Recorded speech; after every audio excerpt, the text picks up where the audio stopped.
This conference will now be recorded. Hi, Lizanne. Yes, I can hear you. Okay, I'm in the office today and it's my first presentation from here, so I'm not sure how everything's set up. Glad to know it's working. Good morning, everybody. Hi, Lizanne. Hey, Aaron. I haven't heard your voice in seems like ages. I know, me, same. Or seeing your face. Seen a lot of these faces. Guess I'll share my webcam.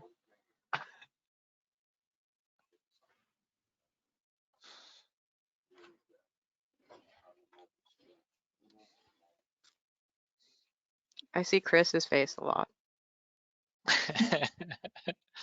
Well, that's because Chris has been on the Doom and Gloom Tour 2021. And what a wonderful tour it's been for all of us. Need You to make thought a 20 shirt.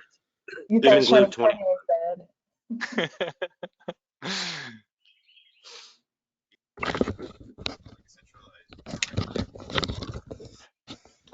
Hey, Maya. Yes? Maya, this is Mark Schrammick, National Marine Fisheries Service. I'm having connectivity issues, so I'm dialing in. Thanks. Thanks, Mark. Kelly and Aaron, you want to get us started? Yeah, I think so. Good morning, everyone. Welcome to our June TAC meeting. My name is Aaron Brown. I am one of the co-chairs along with Miss Kelly Hammer-Levy. Hi, Kelly. Good to see you. Thank you, everyone, for joining us this morning. How many do we have on right now? 51. We probably don't want to go around the entire room for introductions. That might take a little bit too long. But we do have a pretty full agenda this morning.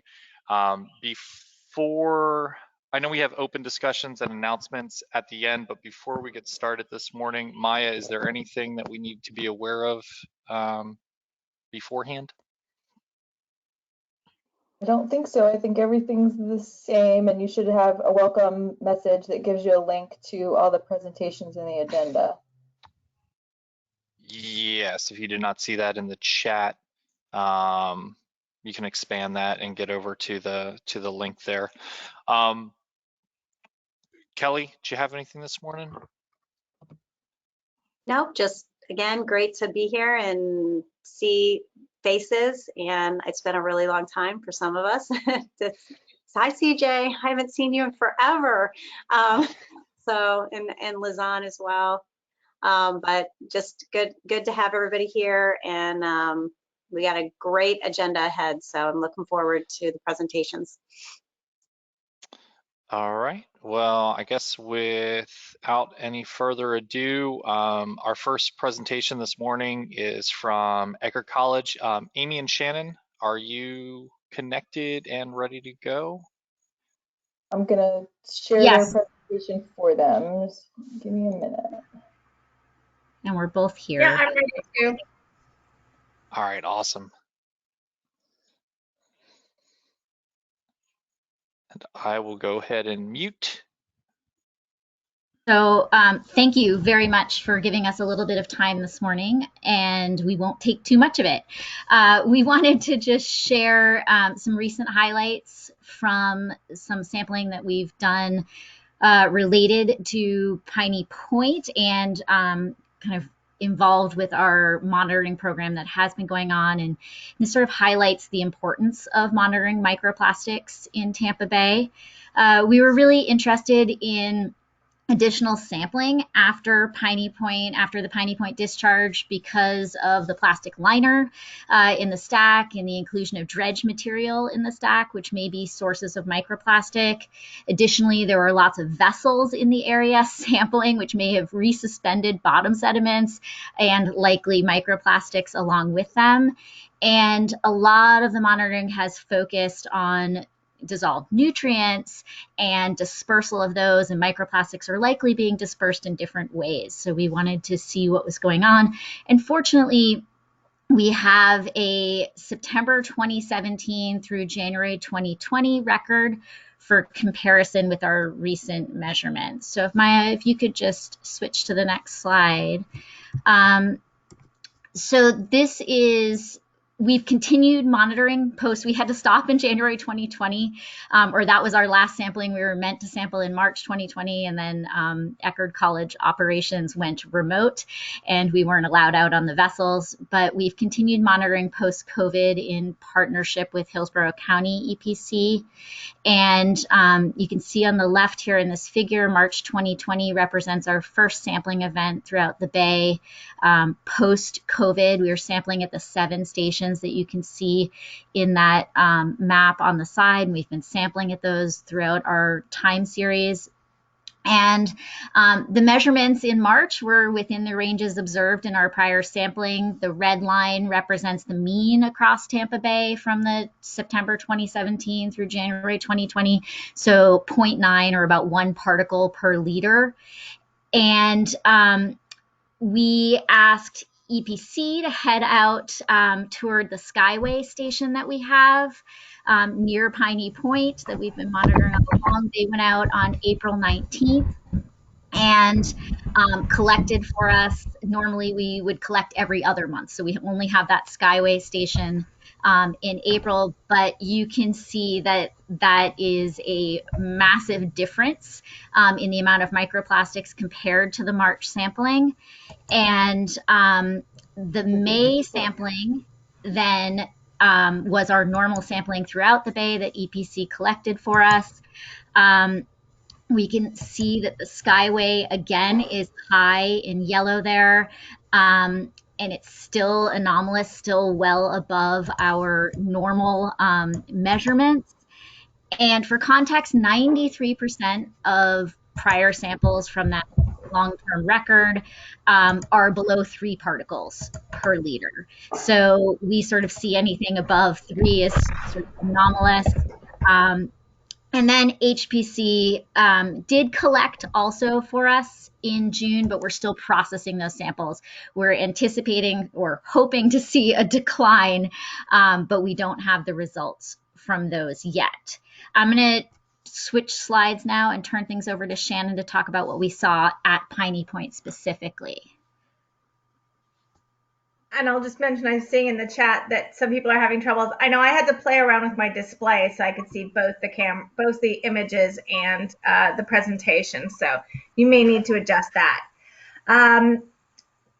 We also worked with Tampa Bay Estuary Program to collect microplastic samples from their established sites, shown here in the picture. They collected in mid-April on the last day of the discharge, plus the first day after the discharge, so April 9th and 10th. They also collected then in late May and in June. And how these stations are arranged is with the one on the far left-hand side being the closest to Skyway. The middle is representing right by Piney Point, and then that S3T5 is the most northerly station. So going across that gradient. And what's interesting is we did have anomalously high concentrations in 2 of the samples in May. We've again put our average baseline from our prior monitoring, although we have not previously monitored in seagrass beds or in this area, but that's at least the baseline for all of Tampa Bay. So what we see here is that there seemed to be some response in some of these stations with much higher values than we'd previously been seeing, particularly in May. The June samples seem to have gone back down well below what our baseline had.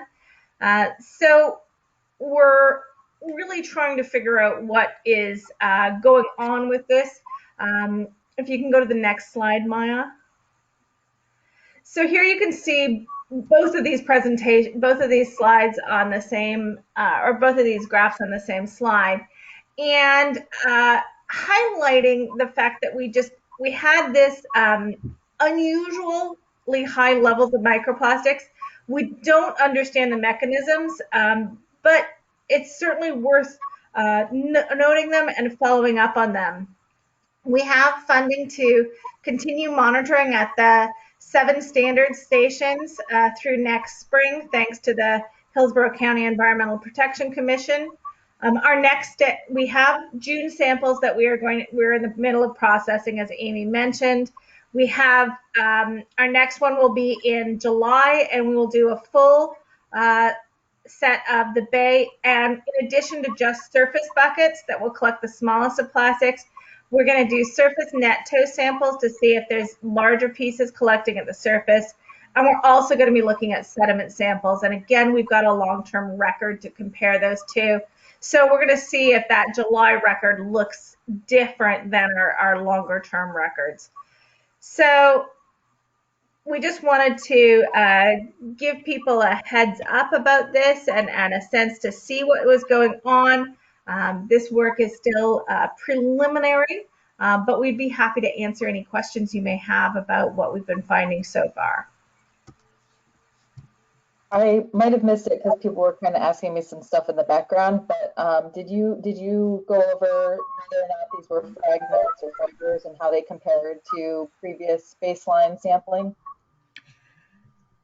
So we did, they're mostly fragments, but we do see elevated fiber numbers or fibers compared to our earlier data. There's a question in the chat about the website link or way to share with the public, even if the results are preliminary.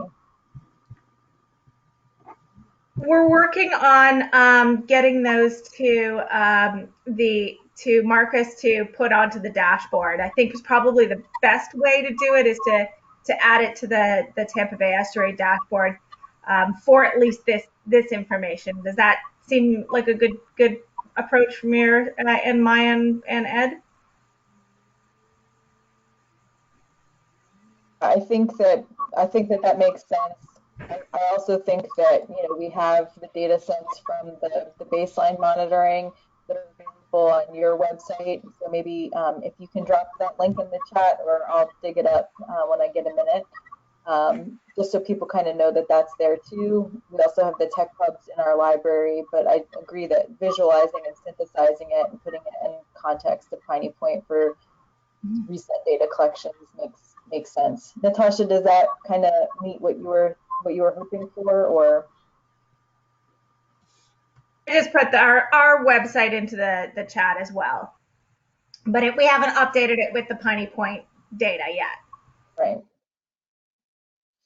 Yeah, we do have a few ancillary data sources that we haven't incorporated into the dashboard yet, and maybe Marcus can pop on and talk about that. We're trying to, our first emphasis was to make sure that the water quality data was up there and accessible. Then as as we got more information in terms of the seagrass, the macroalgae, and the phytoplankton, I know he's made a lot of enhancements with respect to those things, but we know that there are other monitoring efforts going on related to fisheries resources.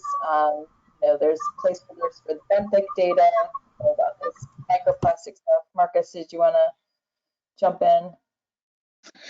Yeah, there's a few ancillary data sets, as you said, Maya. I don't have much to add beyond what you just said, other than it's out there and we need to include it on the dashboard. The microplastics are interesting because I know some of the collection sites were co-located with the long-term seagrass transect locations, so it'd be nice to view those simultaneously on the website. And I know that folks are also comfortable with the dashboard at this point, so I think that's a logical place to assimilate this information. So whenever the data are available and ready, feel free to send it our way, and we'll do what we can to get it online. Hey, Amy, this is Tom Ash. I had a question about, you mentioned some longer term data or old data, but is it enough to establish any kind of trends? I know we have kind of a baseline, but do we have enough data now or going forward And I'd kind of like to hear from the group on whether this is something that should continue as a longer term regular monitoring event, or, like we've talked about contaminants of emerging concern and other issues. I don't know if you guys have looked into long-term funding or establishing a longer-term program. So I wouldn't mind hearing something along those lines. So right now, I think we've established a baseline. This Piney Point sampling in the event has, I think, shown the value of having that baseline set up, because we are seeing anomalies from that. And I think that in order to see sort of the trends of potential policy impacts of, if we're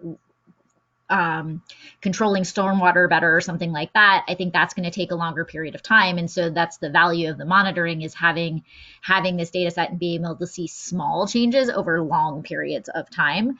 But then the Piney Point event is pointing out that we can also sort of follow up after these peak, or these moments that are sort of unusual in time. And then we continue to look to keep this funded, and we are open to any ideas to keep this moving forward, because we've got a team that is excited to keep working on it and to keep generating these data and sharing them. So we feel that it's pretty important to keep moving forward with it, and we keep looking for ways to keep it going. So one of the things that folks can help with is, if you're out there in the field, you can collect bucket samples pretty easily, and that provides them with the Eckerd College can then do the data analysis. So it's just a matter of doing a bucket sample. And I think, Pinellas County has been taking us out to our Seagrass sites, and so they've been taking some of that. I know EPC has been working with you all, and you've shared some of your work with RAMP. But I think for those folks that are frequently on the water doing other sampling, it's just a matter of grabbing another couple of buckets worth and letting Eckerd do the analysis.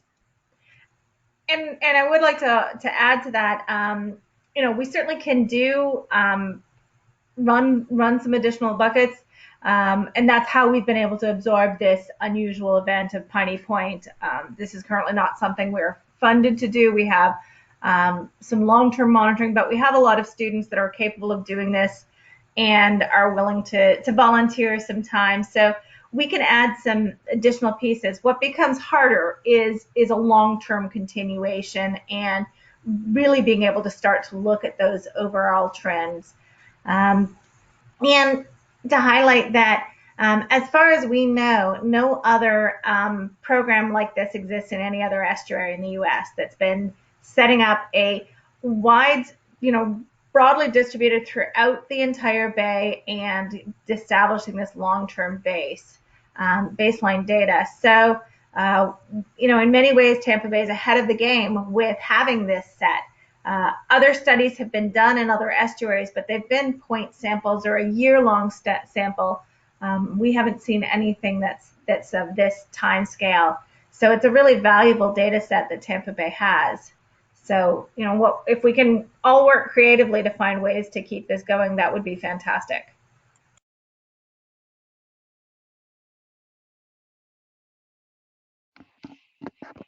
Amy and Shannon, you mentioned the bucket sampling. Is there a way that you can also kind of pull it with a plankton troll? So we do multiple types of sampling, and the bucket is easiest for others to join in on, but also provides different information. So we have multiple types of sampling. So we sample with a 5-gallon bucket to capture those smallest particles down to we can look at particles down to 20 micron in size. We're more confident in the numbers from 100 micron in size and larger. But what that does is that captures those smallest particles. And then also net tows at the same time, we can look through and examine but that's only capturing larger particles. So it depends what size mesh you have and where you're towing. And so we do look at the larger size fraction as well, using 1,000 micron mesh net sample, and that could be combined with plankton sampling.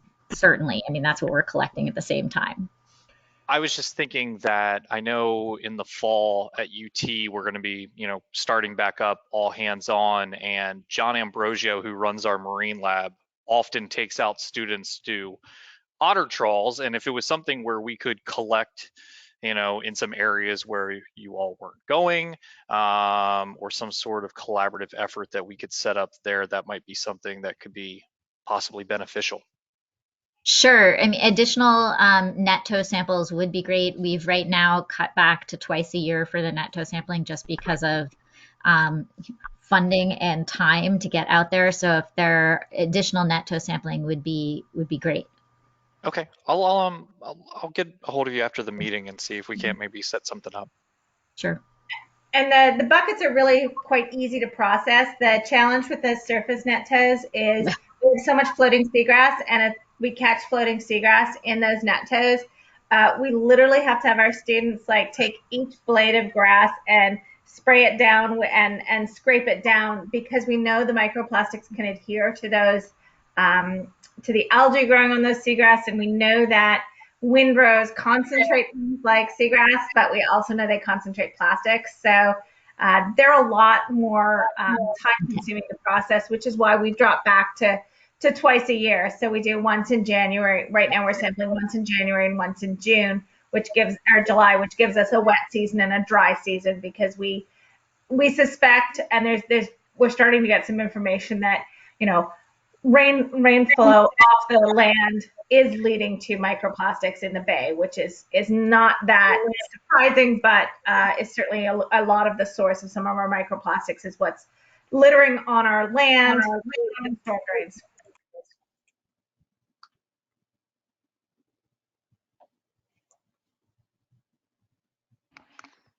I'll just say, we invested in this work because it was identified in the CCMP as an action where we needed to have a standardized methodology, which we now have, and we've established that good baseline. But for later on in the conversation, I'll just ask you to keep this, the need for future work in mind, in terms of putting it in the context of how we update the CCMP moving forward and how we implement the actions that we've identified for ourselves.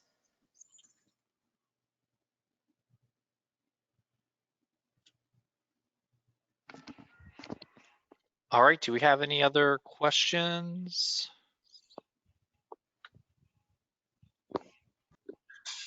Thank you for your time. Dave, I'm going to hand over presenter controls to you because I think you have the slides. Let's see. Amy and Shannon, thank you so much. Thank you for your time. Yes, thank you.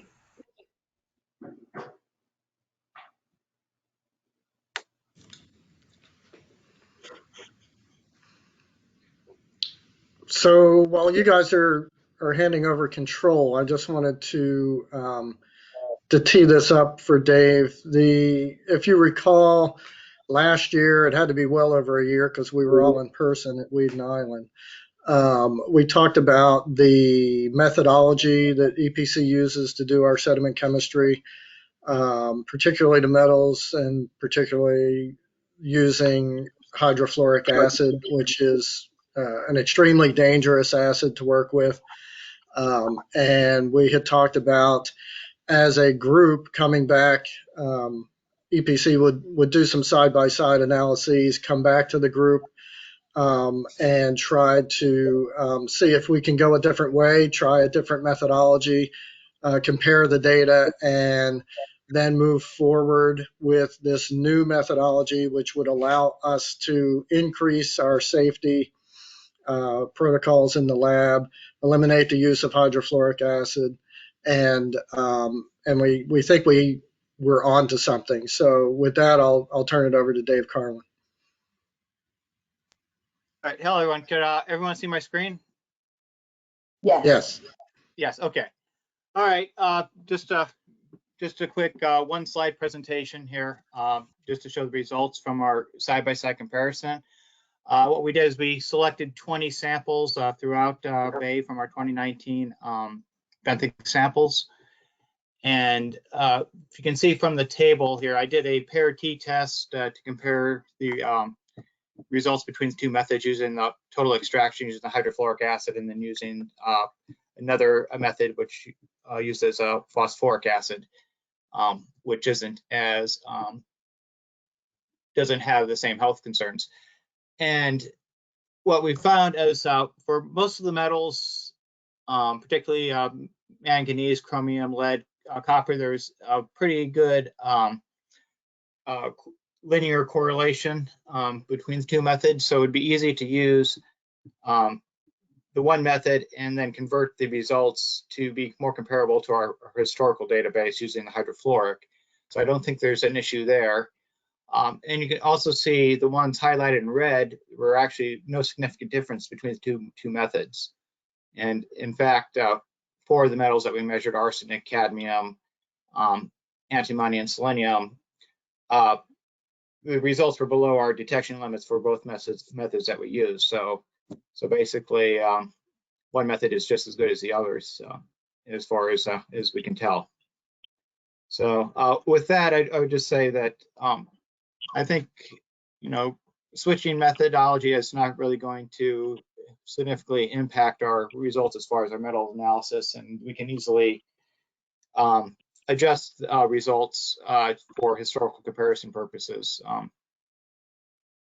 if we want to look at data, long-term trends in the metal data. But one thing with the reason that we have been using the total extraction method is that's kind of a holdover from when the program began. We adopted the EPA's EMAP protocols, and that's what they were using at the time. And the total extraction method basically will dissolve silicate sands, and most of the high hits that we find for sediment contaminants usually are not found in silicate sands anyway. So like I said, I really don't think using the other method is going to significantly affect our results. So that's really all I have to say on that. So there's a question in the chat about what the other acid that was used was. I believe it was either a nitric or hydrofluoric acid. They're both EPA methods. One's EPA, I think, 3051, and one's EPA 3052. And unfortunately, I don't think Joe Barron is our lab manager is on the call today, but he basically is saying the main difference is, again, is the total extraction is completely dissolving, the sand fraction of the sediments, whereas the hydrofluoric or the phosphoric acid is basically dissolving the organic and portions and the clay portions of the sediments. And the partial digestion is also probably more comparable on an ecological standard because it's really measuring the fraction of the contaminants that are bioavailable, whereas anything that's really adhering to the sediments that strongly is not really going to be taken up by the biota anyway. And Maya, I see Catherine Ecker weighed in on the chat. Catherine is the analyst who is doing these analyses for us. Catherine, did you have anything else you wanted to add while we're open for discussion? Hi, can you hear me? Yes.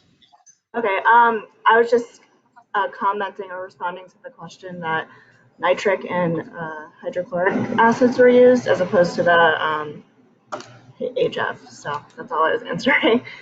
But yeah, I would eliminate both HF and boric acid, which is a cleanup stage. So if we switched, but yeah, pretty much Dave got it. Great, thank you. So for the group, we don't necessarily need an answer today, but August is creeping up on us. We have last year's analyses, the 2020 samples that will be begin processing soon, if not already. And we'd like some direction moving forward on how we go about stopping one method and moving to another. So offline, if you have any questions or concerns, I would send those to us at EPC. You can send them to me, copy Dave, and we'll take those under advisement. But we really do want to move forward and again, increase the safety margins in our lab by eliminating the hydrofluoric use. So that's all we had on that. Kind of in a related. Before you move on, Tom, I just want to say, if you're not getting any feedback, I think that we're all. I would just assume that means that everybody's comfortable, and the change in method should just be documented in the report and go forth and do good. So hearing no objections, the motion carries unanimously. I think that works. All right, great, thank you.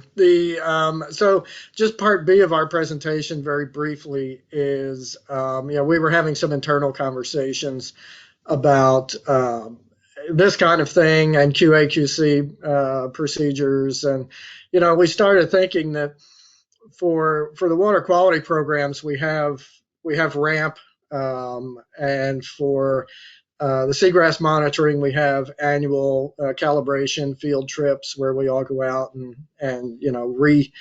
repolish and chip the rust off of our procedures and methods, but we don't really have that at the moment for our Benthic program, and I think it's something that would behoove us to do regionally. So what I'd like to propose is, and I've had a conversation with Gary about this, I'd like to propose not necessarily annual, but perhaps biannual or every other year, having a calibration event where we can eliminate some of the errors that creep into each year's sampling events and processing by staff turnover and people retiring, wink, wink, nudge, nudge, and things like that I think it would be very helpful and would just make our data more robust and the programs more robust. So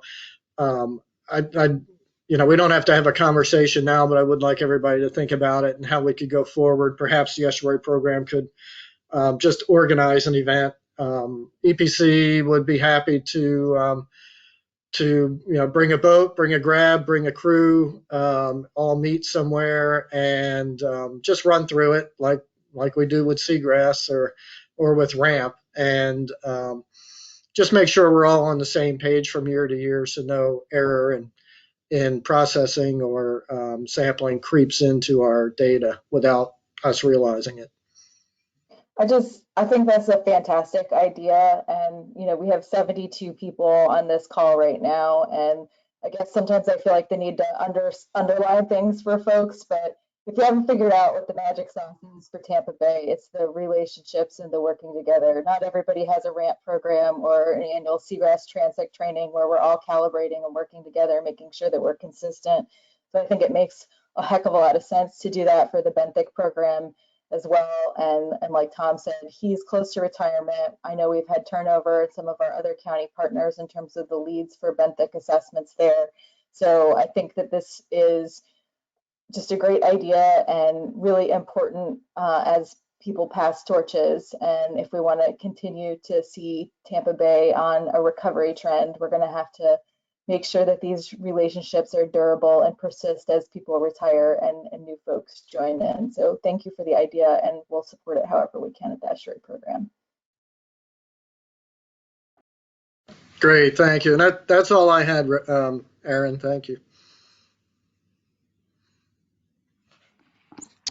All right, great. Thank you so much, Tom. Anyone anyone have any questions or anything like that? I think Maya's comment of just kind of, what was it, Maya? Go forth and do good. I think we all trust that EPC has the best handle on their procedures and how to safely move forward with this. So thank you for bringing it before the board. I think that's definitely due diligence, but you are very well trusted. Next up, we have Lazan and Chris from SwiftMud presenting on the Tampa Bay Swim Plan update. Good morning, everyone. I know quite a few people on the call. There's some people that I don't know that I've met, so let me introduce myself. I'm Lazan Garcia with the SWIM, or Surface Water Improvement and Management section of the Water Management District. I've been here a while, so I do have some history. I know there's some people on the call who have more history than I do with the Tampa Bay and Tampa Bay Estuary program. And Dr. Chris Anastasio is my co-project manager on this update for the Tampa Bay Swim Plan. And with that, I'm going to go ahead and turn off my screen and we can focus on the presentation. Next slide, please, Maya. So really our objective here today is to talk to you about the process that we are following for the update of the swim plan. The last Tampa Bay Swim Plan was updated in 1999, so it is time to do another update. What we're going to do today is talk about our program. There may be people who are not familiar with the swim program, and then how we go through the development of a swim plan. We're going to talk about issues and drivers for Tampa Bay, which are very relevant with what Tampa Bay Estuary program does, and then identify data sources that we'll be using in the swim plan, and just a little bit about data gaps and some things that we're thinking about that need to be considered. Next slide, please.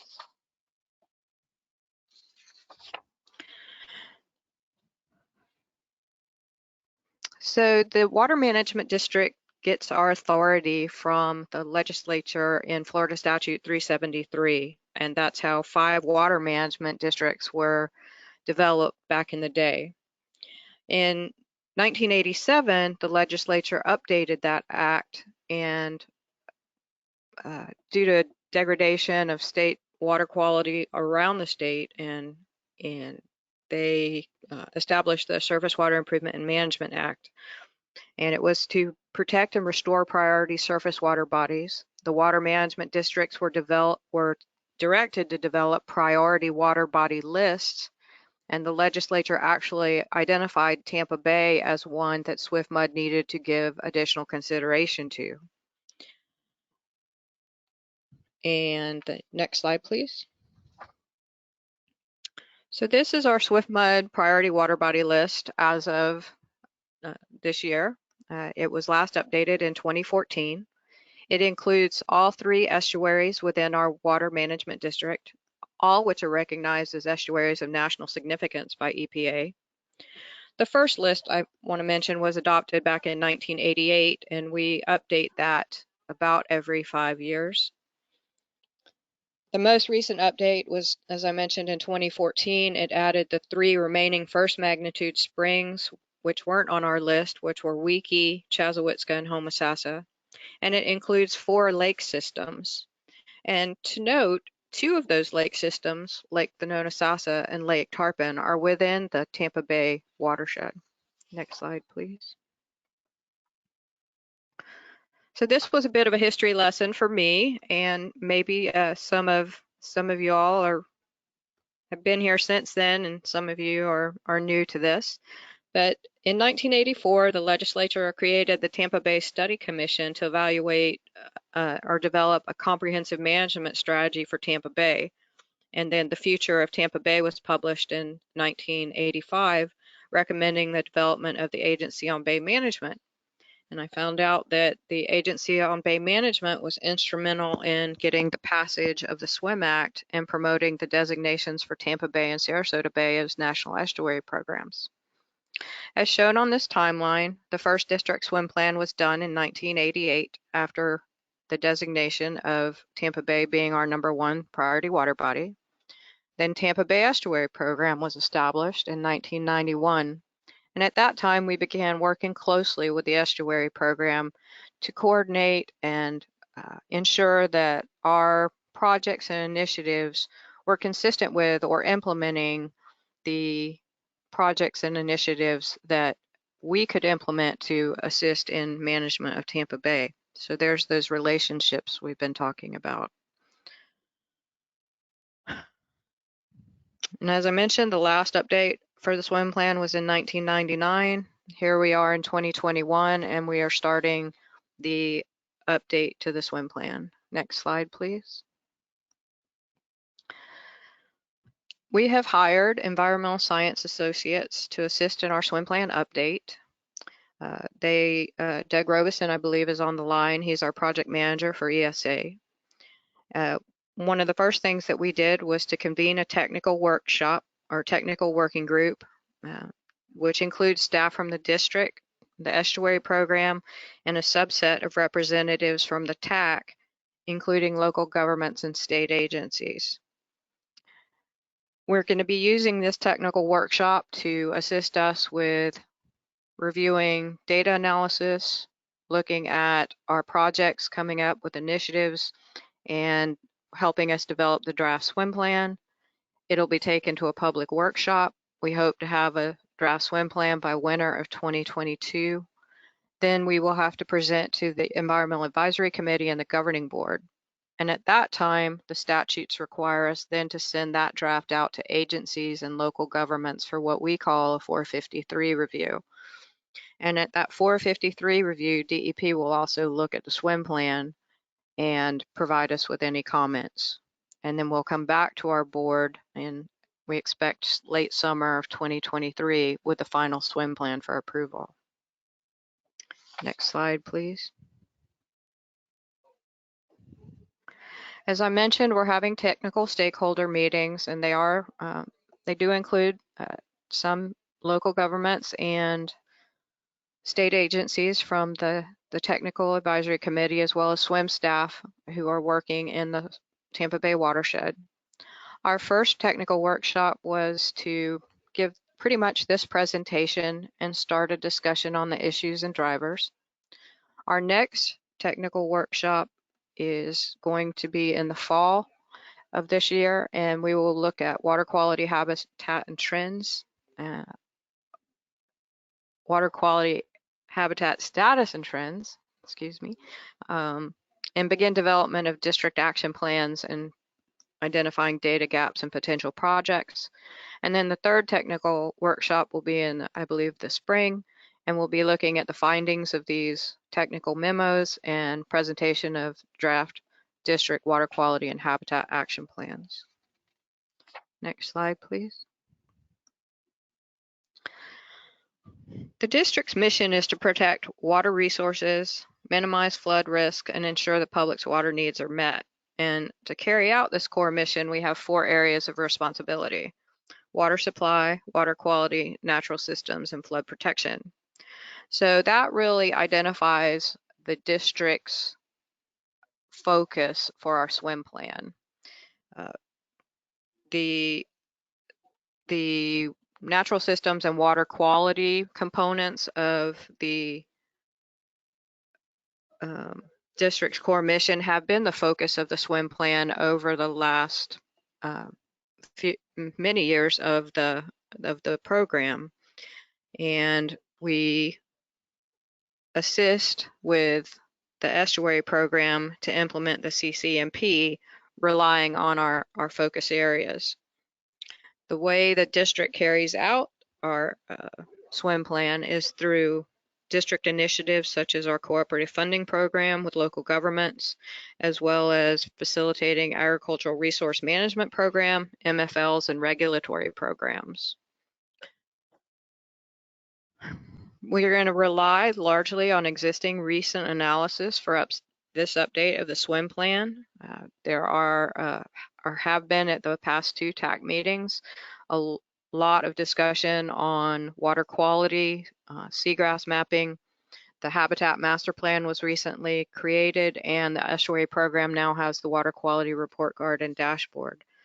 So we're not going to be collecting any additional data, but looking at what's been done to date. Next slide, please. So we worked with our district staff and our consultant to identify the following issues and drivers in Tampa Bay. And I think that everyone can agree that seagrass status and trends have always been important in Tampa Bay. It's been our canary, I guess, to use the cliche, and it's reflective of water quality. So that's one of the reasons it's important, not to mention its nursery habitat. More recently, algal blooms, red tide, and macroalgae have become more prominent and bigger issues in Tampa Bay, so we will be looking at those and what drives those. Nitrogen management has been, since the beginning of all the planning in Tampa Bay, an important component of managing Tampa Bay. Point sources, non-point sources, and then potentially the legacy phosphate mining operations that are out there that we've recently been speaking about are nitrogen sources. Next slide, please. We're also going to be looking at habitat loss and change conversions. Some of that occurs due to watershed development, especially I'm seeing that in the upper reaches of the watershed where I live, development in the northern part of Hillsborough County and Pasco County. Potable water demand related to minimum flows and levels can cause conversions, and then climate change and sea level rise. So these are going to be the issues and drivers that we'll be looking at for the update of the swim plan. Next slide, please. So here's a better idea of our schedule. And I did remember correctly that the next that the swim plan was expected to be completed in summer of 2023. And that's really all we had to present today. And if you have any questions, I think that's my next slide. And I just want to say that this is one of my favorite field days that I had in Tampa Bay, out on the Bower Tract. And I think it's Tampa Bay's estuary programs, Resiliency, or one of your monitoring stations. It's a poster child for that critical coastal habitat assessment for sure. Yep.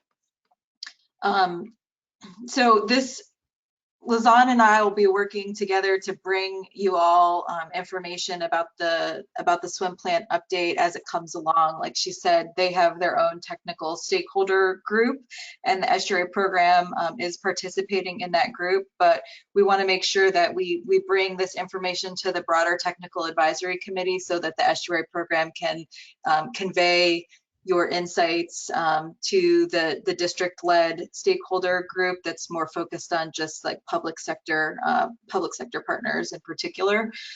So this is an opportunity. We've had that first meeting and we discussed the issues and drivers, and Lizanne summarized them here today. But if there are any issues and drivers that you think ought to be considered in addition to what Lizanne has mentioned, now would be a good time to discuss some of those things. If you haven't figured it out, the theme for today's meeting is thinking toward the future and planning. So all the presentations are kind of geared toward that focus. And so, you know, your thought about what the next decade or so ought to look like for our work here is appreciated.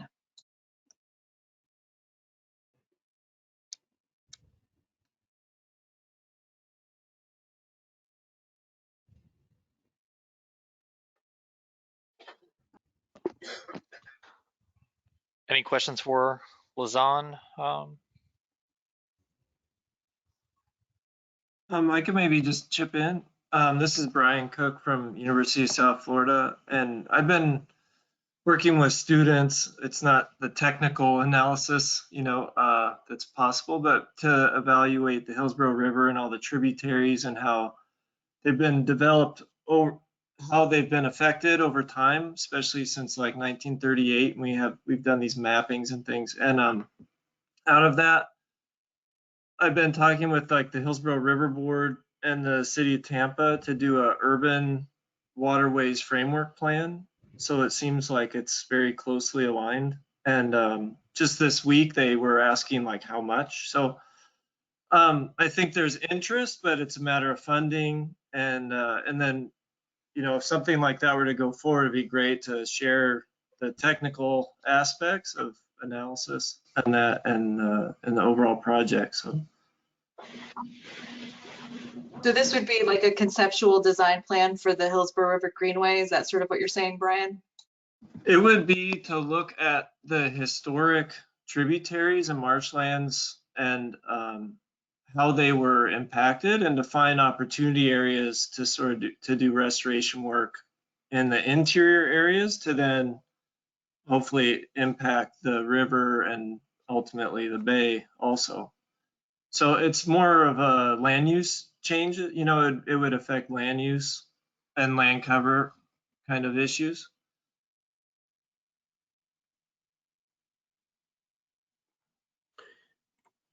So like those little tiny tributary systems, and you're Yeah. focused on it. Okay. Yeah.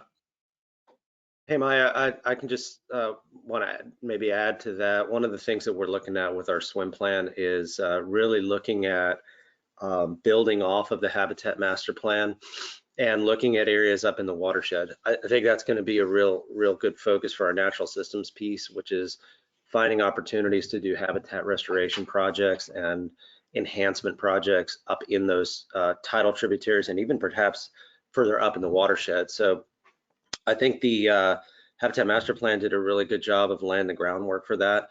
But I think, you know, what you're talking about with the greenways is right in line with what I think we're trying to do with the swim plan, which is go one step further, because we don't really want to reinvent the wheel, so to speak. What we want to do is we want to take what's already been done and then identify ultimately projects that then we can go to our board for funding in order to implement and you know, and get those projects in the ground. So I think that's really along the lines of what we'd like to do, and an idea like that might be something that would feature well in our plan as a potential project and or management action for us to then go forth and implement as SWIM, you know, collectively with everyone else.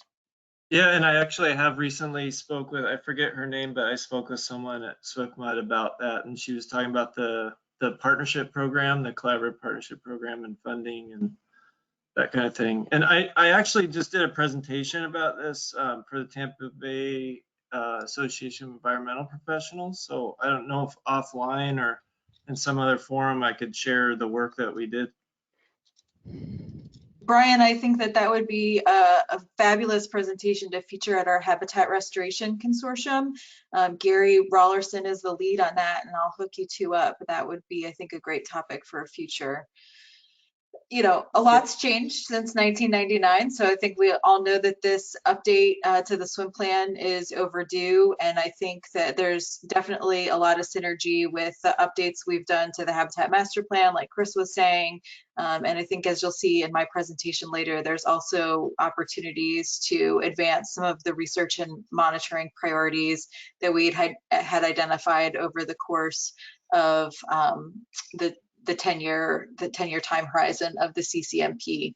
I think that you'll see there's a lot of work to do on nutrients still too. So reclaimed water was a big topic at the technical stakeholder working group. And I'll talk a little bit more about that later as well. And even thinking about the RFQ that just came out from City of Tampa for Sulphur Springs and Curiosity Creek, like that all seems to prime target. Building off the conversation, this is Ed. I know Mike and Marcus might be able to speak a little bit better to it. You know, there's some additional Tidal Creek prioritization work that has recently been published, focused on nutrient impairments in some of these smaller systems. You know, definitely be a tool for the district to look at to prioritize action in certain tributaries where we know we have nutrient issues that might be causing imbalances to the benefits of fisheries. So I just want to put that out there, as I know, I think it's going to be published here within the next week, I think, from Mike. Thanks, Ed. Yeah, and all Thanks. those resources are really important when we're building the swim plan, because like Lazan said, we're not really here to kind of reinvent the wheel, but to build upon all the work that's been done. So the stuff Mike Wessel did, and Brian, the stuff you're talking about, I mean, that's all stuff we want to capture in the plan, and we will as we move forward.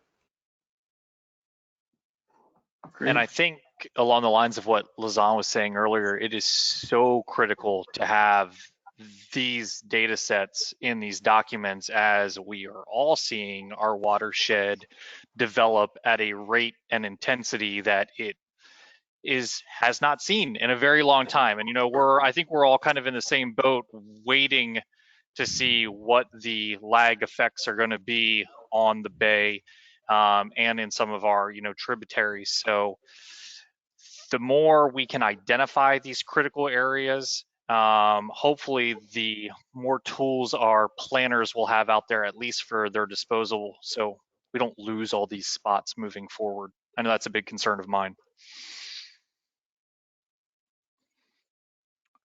All right. Any other questions, comments for Lazan and Chris? Well, thank you all. Thank you so much. Great seeing you guys. Great seeing you. All right, up next we have Kara and CJ from the Regional Planning Council. They're going to be presenting on Regional Resiliency Action Plan. Good morning, everyone. It looks like a little bit of my screen might get cut off, but I know Maya can share the full slide with you all. But we are here to talk about the first draft of the Regional Resilience Action Plan and a couple of other things that we have going on with the resiliency program at the Tampa Bay Regional Planning Council. So my name is Kara. I am the Comprehensive Resiliency Planner with the Tampa Bay Regional Planning Council, and I'm here with CJ Reynolds. She's the Director of Resiliency Engagement, and she's the liaison to the Resiliency Coalition at the TBRPC.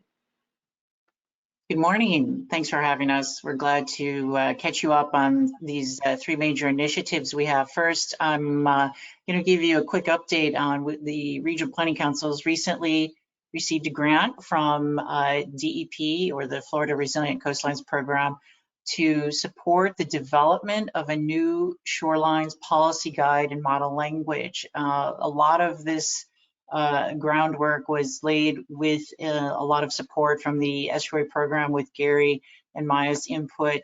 Previously, we had the, no, you can stay back on that one, Karen. We had the Resilient Shorelines Working Group that met 4 times in 2019 and 2020 to really define some key policy ideas and priorities. And at that point, I recognized that we really needed to take it to an actual legal policy level, in addition to some of the technical things. So we're going to have a meeting on June 29th to collect input.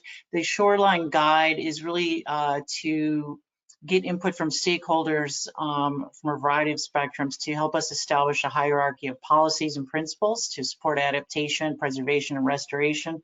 Also establish uniform heights using regional and state sea level rise and other important data for bulkheads and seawalls. We've been requested to help define what that will entail, but also significantly is really to support policy and language that is focused on a coordinated installation, maintenance, repair, oversight, enforcement, and permitting. We heard a lot from our marine contractors and folks working in the field about the challenges of installing living shorelines and a variety of other existing policies that were designed to protect the shorelines, protect water quality, such as no fill, but may have be restricting the ability of the local governments to put in shorelines. So the idea being to review policies and help avoid negative impacts, local government and private property owner liability, and then beyond the guide itself, is coming up with a range of model language options that can be used in different elements of the comp plan or the land development regulations or code. Part of this was out of this work group we had, the University of Florida Levin College of Law Conservation Clinic helped do an analysis of 29 of our local governments plans and looked at the range of language. This is particularly important when you have jurisdictions, right next to each other, cities, counties, coordination. So this will really be helpful as we move forward. So it's on a fairly fast track. So next slide, please. So we have contracted with somebody who's well known and respected. Tom Rees is going to be working with us on this, as well as Erin Deedy, who is an attorney with extensive public policy and climate related expertise. She does a lot of work in Monroe County, Martin County, Broward County, and has been on those things for the last several years. We just lost the presentation, went backwards. Sorry. So it's all right. So one of the things, while Kara pulls that back up, I'm going to post into the chat so you can copy on that. We'd love to have you attend the meeting next week. Is our first stakeholder input meeting. This grant is funding the development of a draft, and it was used with existing funding dollars from the state. So we're on a really fast track to put some ideas down on paper, and that's why your input is really significant. So the first meeting next week is really to review and discuss the priorities, as well as some of the key barriers you perceive, put some input to us on the draft outline and the key categories of policy that need to be addressed. Then we'll be presenting and revising and creating this draft document. We'll come back and present the key recommendations in the document in August to the working group. We'd love to meet back with this group as appropriate and get input from an official perspective and just go through this. So the intent from the Regional Planning Council is to actually produce a fairly revised and final document by the end of December. So Erin's contract actually will extend after the grant to help us revise, review, and look at the legal parameters of that. And we're just really excited about it. We know that this is a lot of questions. We've been working closely both with Pinellas County and their environmental attorney, so Brendan McCasey, and also on Hillsborough County, reviewing their update to their comprehensive plan and the coastal management element. So we know that the estuary programs had a lot of input on it. So our idea is to really sort of cold triangulate on this and produce this document. So we appreciate all of the early groundwork that has been laid by the estuary program and other team members from that. So next screen, please.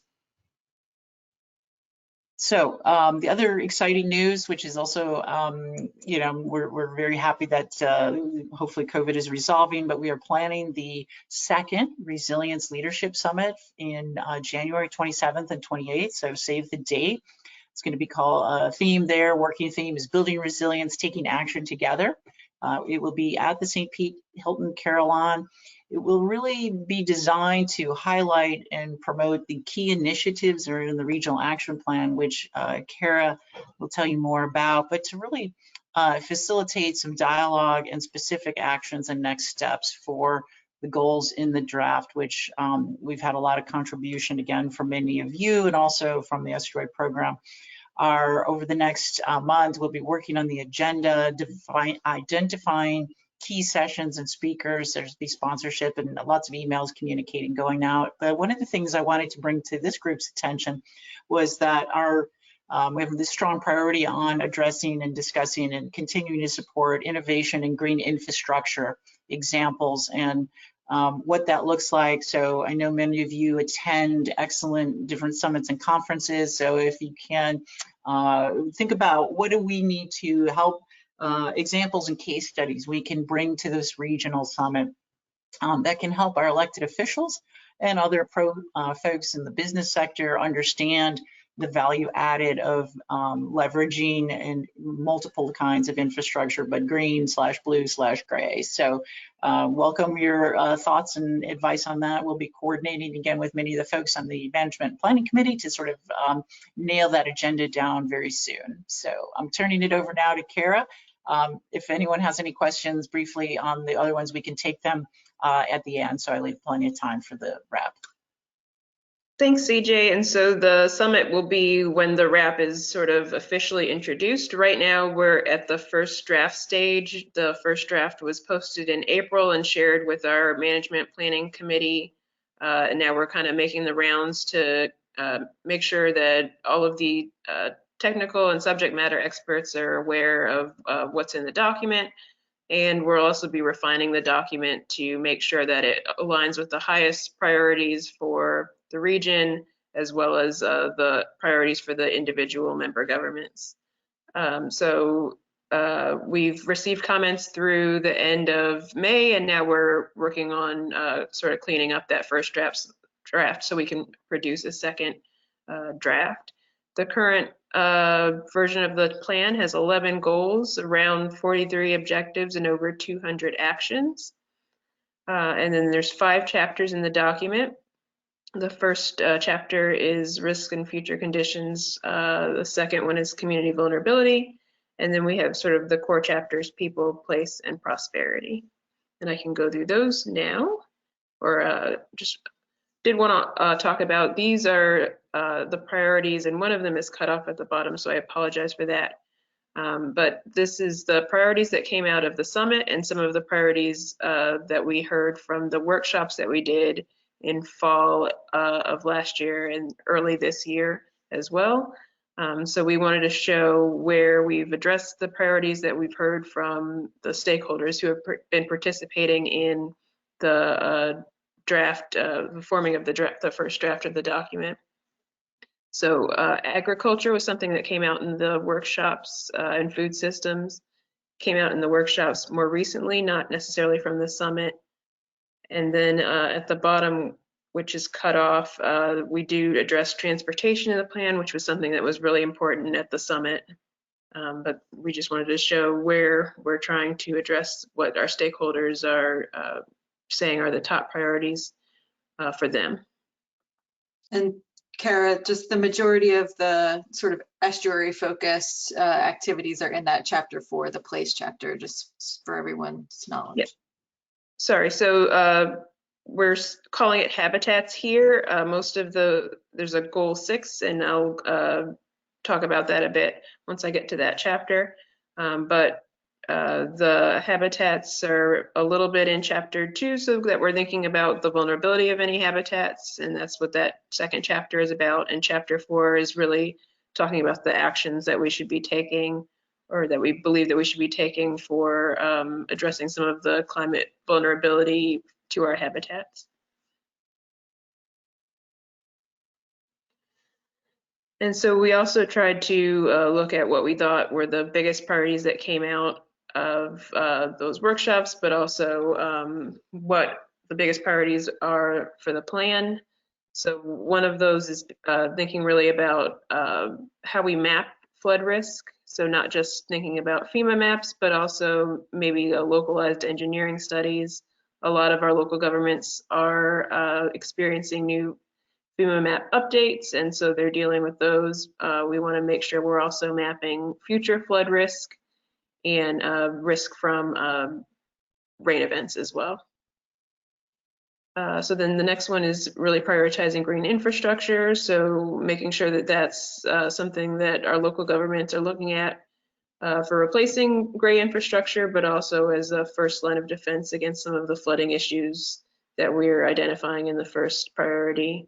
And then thinking about in the third priority, how we quantify community vulnerability. So in the past, in local mitigation strategies, we've really focused on the vulnerability of public infrastructure and public buildings, but we also want to look at the vulnerability of our housing, our people, so just a broader scale community vulnerability assessment. And we're really encouraging all of our local governments to be thinking about how those community vulnerability assessments can be expanded outside of the public buildings and infrastructure realm.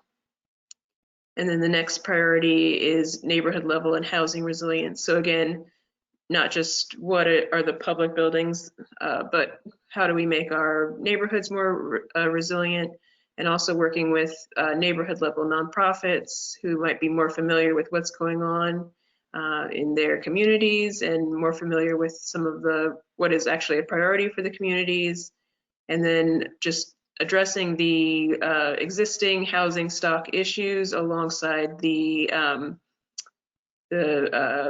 continued risk of flooding and additional flooding in the future, as we're trying to make sure everyone has safe, affordable housing. And then leading into the nonprofit capacity building that ties into the last one.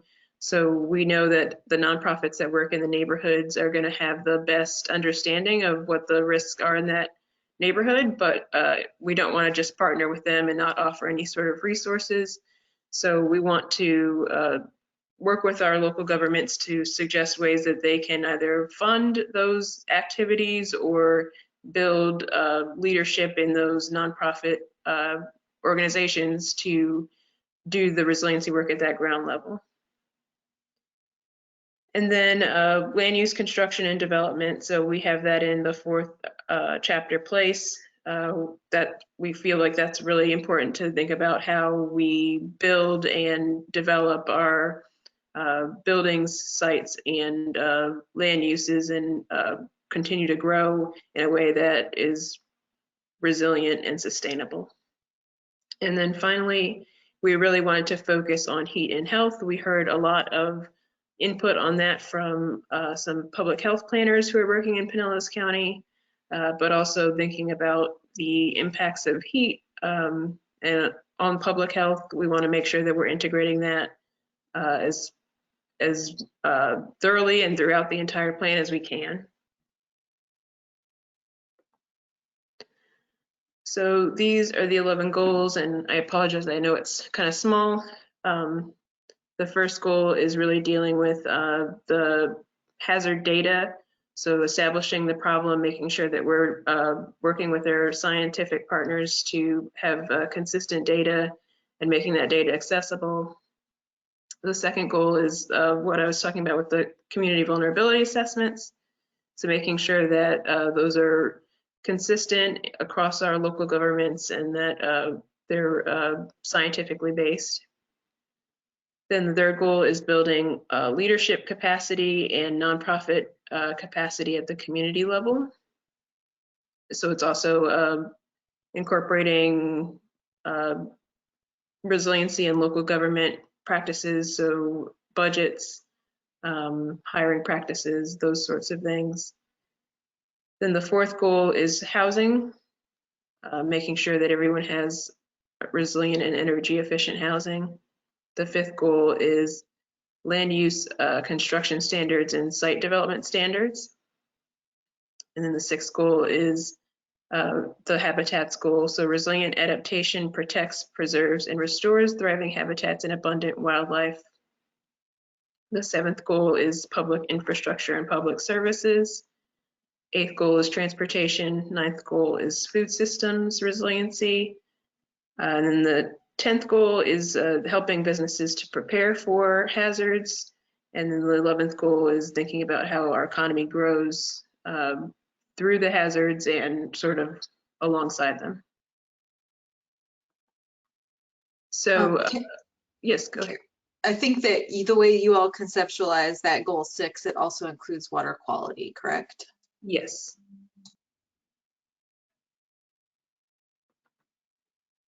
And so we worked with our climate science advisory panel partners to identify what climate drivers we should be tracking over the, what climate indicators we should be tracking over the next 5 years. So we have a more thorough document from them of what they believe we should be tracking over the next 5 years. But they're suggesting we track precipitation, hurricane intensity, sea level, ocean acidification, air temperatures, and water temperatures. So that'll be what we talk about in our first chapter of the document, but also making sure that if we're tracking this, that it's accessible through an online repository. So we'll be thinking about how to get funding and the resources to do that.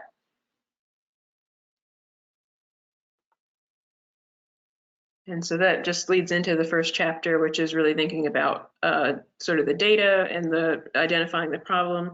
So the first chapter has actions related to working with our scientific partners to define data priorities, which we talked about in the last slide, but also making sure that the data is accessible to our local jurisdictions, potentially through an online portal, and then making sure that we're being consistent regionally on using that climate data. So one example of consistent data use is the sea level rise guidance that the CSAP produced.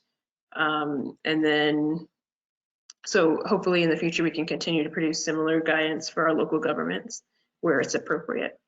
And then local actions would look like incorporating that regional data into local planning mechanisms.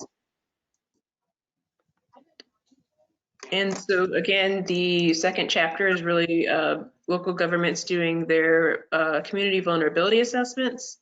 So at the regional level, we would be focusing on identifying how we can have a process that's consistent for those community vulnerability assessments across all local governments. Good morning.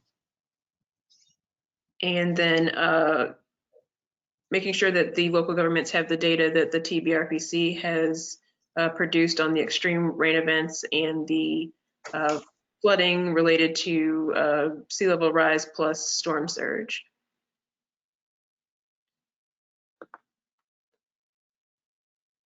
And so the third chapter is really building capacity within local governments to do resiliency work, as well as capacity within community and business organizations. And so some of the regional collaborations that we might do under this chapter would be potentially producing a resilient neighborhood toolkit or flood risk communications resources, or even a nonprofit citizen leadership academy. So those would be ways to help our nonprofit partners to have the communications materials they need, to have some of the resources to do the ground level work. It might look like walking audits of flood risk areas in certain neighborhoods, or going out to talk about flood insurance requirements, or maybe even small community projects that could reduce flooding in neighborhoods. So really working with those ground level community organizations to do smaller resiliency projects and get the awareness of what is at risk in the local communities. It could also include advocating for legislative action at the regional planning council level and for additional funding for building local government capacity for doing resiliency. So potentially hiring a resiliency officer, including resiliency in other in departments, including resiliency in job descriptions and those sorts of things. At the local level, it would also include having a local resiliency action plan. So not just thinking about what the regional goals are, but taking some of those and deciding what are the biggest priorities for each local government, and then incorporating those objectives from that resiliency action plan into the financial management practices of that local government. So the capital improvement plans, the annual budget updates, making sure that we're prioritizing flood risk reduction, heat mitigation, and storm mitigation in those budget priorities. And so chapter 4 is a really big chapter with housing, buildings, site design, land use. It includes habitats, which was the goal 6 that Maya was pointing out, and ecosystems, infrastructure, public services, transportation, and food systems. So we're using this chapter to support place-based solutions. Some of the regional actions might be building on the existing REACH program for affordable housing, producing shoreline management guidelines and green infrastructure resources at the regional level through potentially partnerships with like a TPEP or something like that, but making sure that those resources are accessible to our local governments. And then at the local government level, that would include updates to local codes and design manuals so that it's not just looking at the current risks, but also the future impacts. And we want to see prioritization on air quality and public health outcomes.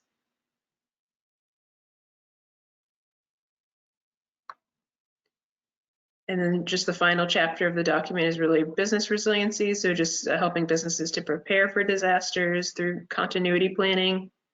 And then finally, just thinking about how the economy can grow in a resilient way, but also grow through like construction best practices and making sure that our construction industry, technology industries are considering risk and taking sort of advantage of that scenario.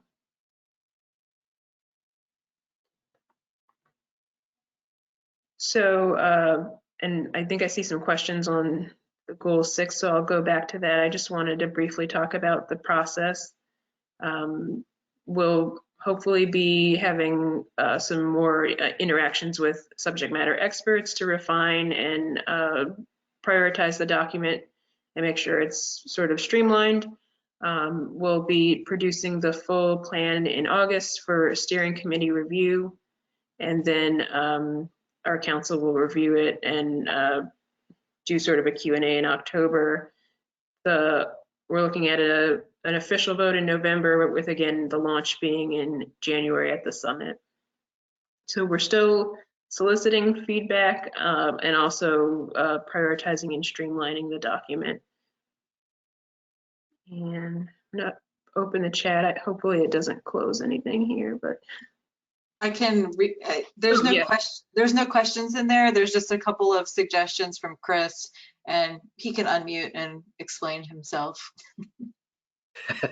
Thanks, Maya. Yeah, let me explain myself. Hey, Kara. No, that's great stuff. I just had a couple of thoughts about as you were going through, and they kind of go hand in hand with respect to goal 6 and those climate change indicators. You know, one of the things that we're definitely seeing as an indicator of climate change is habitat shifts. I think the work that Doug Robeson and company did with the Habitat Master Plan really captured that nicely. Probably the best example I can give for that is the term tropicalization of the Gulf of Mexico is sort of this shift to species that are historically more southern in their range. So mangroves is probably the best example of that, where we're seeing a wholesale conversion from salt marsh to mangrove. Now, is that intrinsically bad? That's subject for conversation, but I think as an indicator, the fact that we haven't had a hard freeze in, gosh, over 10 years, and that has really paved the way for mangroves to really start coming in. It is an important indicator, and it's one that I know in the environmental community we're definitely looking at. There's other indicators that are more on the natural system side, but I think that's the one that came to mind as a potential indicator, is to look at how habitats are shifting, because that's going to drive that goal number 6, which is to try to protect or preserve or restore habitat. If the habitats are changing, then perhaps another word to throw into goal 6 would be enhancement. This is something that I've talked a lot about along our Springs Coast region, just to the north of Tampa Bay, and looking at how do we manage some of these tidal, low salinity spring systems that, because of the change in sea level, the change in climate, probably will never go back to what it looked like in the 1950s and 60s, at least not in our lifetime.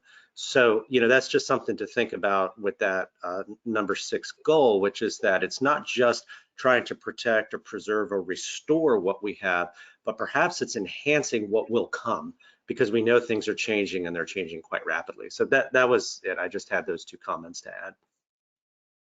Yeah, I like the enhancement. Maya, I don't know if you wanted to talk about the CSAP indicators. That's what I was going to do. I just wanted to give everyone a little bit of context on the indicators that we put forward right now. We basically had 3 sets of indicators that we want to develop. We want to develop a set of indicators for the drivers of climate change, so things that are driving greenhouse gas emissions and tracking some of those things. But then I think the place where maybe Chris's comment fits in will be one about the impacts of climate change, and habitat shifts and tropicalization is something that we talked about there. That was where the list got really, really, really unwieldy. Everybody had some kind of idea of things that we should track, some of which are feasible and some maybe that aren't based on the data that we have. But I do think that the habitat is one that is feasible. And so just sort of stay tuned, because we'll be developing out this suite of indicators beyond this preliminary stuff that's identified in the plan right now. That'd be sort of like our future work that needs to occur. Yeah, and Maya, you bring up a good point, because really what that tropicalization is a function of these indicators. So it's the lack of, cold weather. It's air temperature, water temperature, things like that. So yeah, maybe that's more like a second tier, that's the effect from these base indicators. So yeah, that's a good point.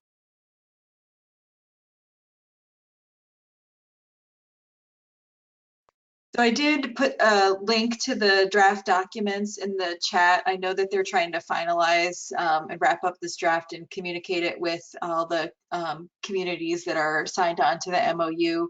But in case that you wanted to take a look, at least at that place chapter, which I think is the most relevant to many of your interests in the room, if you can review that and get any comments in, I'm sure they'd appreciate it and try their best to incorporate those insights into the draft. Thank you, Maya, for your time, for allowing us to talk today. Continued input is always welcome. So, yeah, thanks, Maya. All right, thank you very much. Let's see. All right, next up on the agenda, Chris and Gary are going to go over the 2020 Seagrass results and the management response. But I promise I won't make you listen to the whole Chris Show presentation, which I think most of you have already heard. It's going to be a distilled version. It will be, yeah, I promise it will be a very distilled version. I did, however, include the full presentation. So a lot of you have been on my doom and gloom tour and are probably getting tired of hearing it, but I didn't want to just include that material. So those of you who haven't heard it or would like to delve into it a little bit deeper, you're more than welcome to take a look at the presentation, which if it's not, it should be, the link to this should be available to you all. So yeah, without further ado, I'm assuming can you guys see the presentation? Okay. Yes. Okay, perfect. So yeah, I'm going to blow through the first part of this since most of you have already seen this, but I just want to, put our mapping program in context. Tampa Bay is part of a much larger seagrass mapping effort that we've been doing for quite some time. And really, there's three kind of flavors to the mapping. It occurs every 2 years for Tampa Bay, and when you think about seagrass mapping the way we do it, there's kind of 3 phases: the acquisition, the photo interpretation, and the field verification. Again, acquisition, we map seagrass via aerial photography. So we have an airplane about 9,000 feet, collects aerial imagery, digital high resolution imagery, and that imagery is collected specifically for the purpose of mapping seagrass. That, along with a very robust field verification piece of this project, is what allows the photo interpreters to do what they do in creating the maps. And so there's different types of field verification that we do throughout the mapping cycle. One thing that I do want to make sure everybody understands is that the results I'm going to present to you are from 2020, but specifically, I'll go back. This airplane, not that exact airplane, but an airplane that's similar to that one, flew from November of 2019 to February of 2020. So when you look at these numbers, they represent that period of time from late 19 to early 20. So that's important, especially since we've had a lot happen since then. So there's these three types of field verification. The photo interpreters have a ground truth. We do some spot checks towards the end of the mapping cycle in order to verify some areas of concern, some areas that we want to work with our partners on going out and looking at. We work very closely with counties, local governments, the aquatic preserves, the estuary programs. So there's areas that we know we need to really just make sure that we're rock solid on. So we'll go out towards the end of the mapping cycle and do that. And then there's the independent accuracy assessment, which is independent of the photo interpreters. And so this is kind of the final check. If we achieve a 90% accuracy, then we accept the final map product. The kind of the takeaway with all three of these, because I didn't go through each of these bullets, is they're very similar. So the types of data we're collecting, the way we're collecting it, and the way we're analyzing it is very similar. And a large part of that includes the collection of underwater video. So that's become a really important part of our field verification process. And that's important because then we can take those images back to the office and we can collectively look at these images and make an assessment on what is actually on the ground relative to what that aerial signature looks like, because that's basically what we're doing. We're creating a map based on a photo interpreted signature on an image. And that's kind of an example of it there. That's right off of E.G. Simmons Park in Wolf Branch. So, you know, that's what the PIs are drawing their maps on. And we use what's called a modified flux mapping convention. So there's the only three that I'm really going to focus on today are the continuous, patchy, and attached algae flux codes.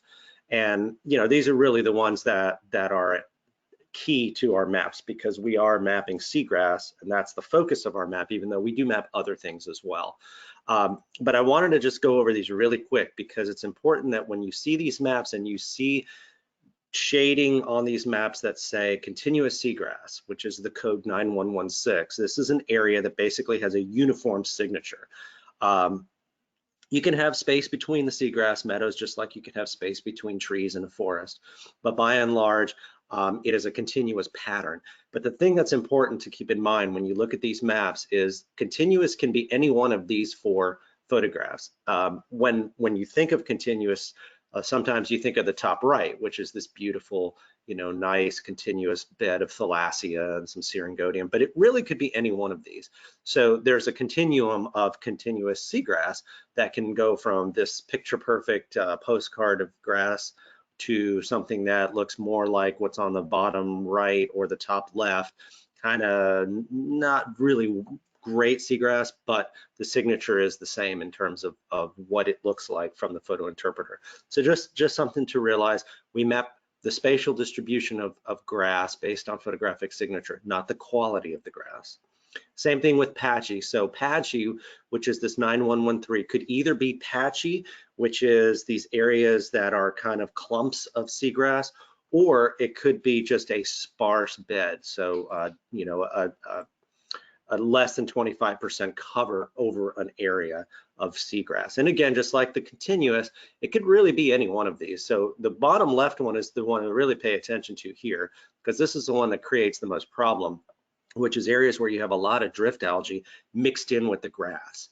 That bottom left photograph that you see would be classified as a patchy seagrass meadow, even though it's would also be considered continuous drift algae, but we by definition don't map drift algae because it drifts.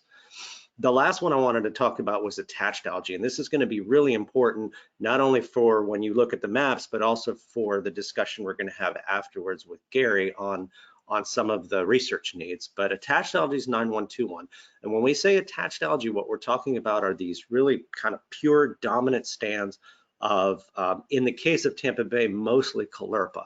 So the picture on the left is Caulerpa proliferans, and this is one that's really common in Tampa Bay. The one in the middle is also a type of Caulerpa, and actually the one on the right is as well. This one on the far right is Caulerpa fastigiata, which is actually more of an issue in Charlotte Harbor. I don't think we see too much of that in Tampa Bay. So with that, I'm going to go ahead and jump right into the results. Again, most of you have seen these numbers or slight variations thereof. These are the final results. So the maps have been released, and they are available on our website, and I'll give you the link here towards the end of the presentation. But this is kind of what it shaped up for all of what we collectively call the Suncoast estuaries, from Clearwater, St. Joseph Sound, all the way down to Charlotte Harbor. So you can see everything's in the negative.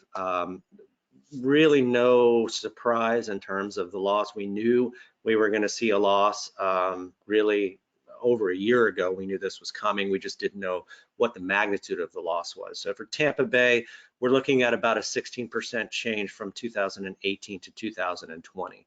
So what does that look like spatially? So this is the 2018 map, and you can see, again, those dark green patches are the 9116, or that continuous coverage class.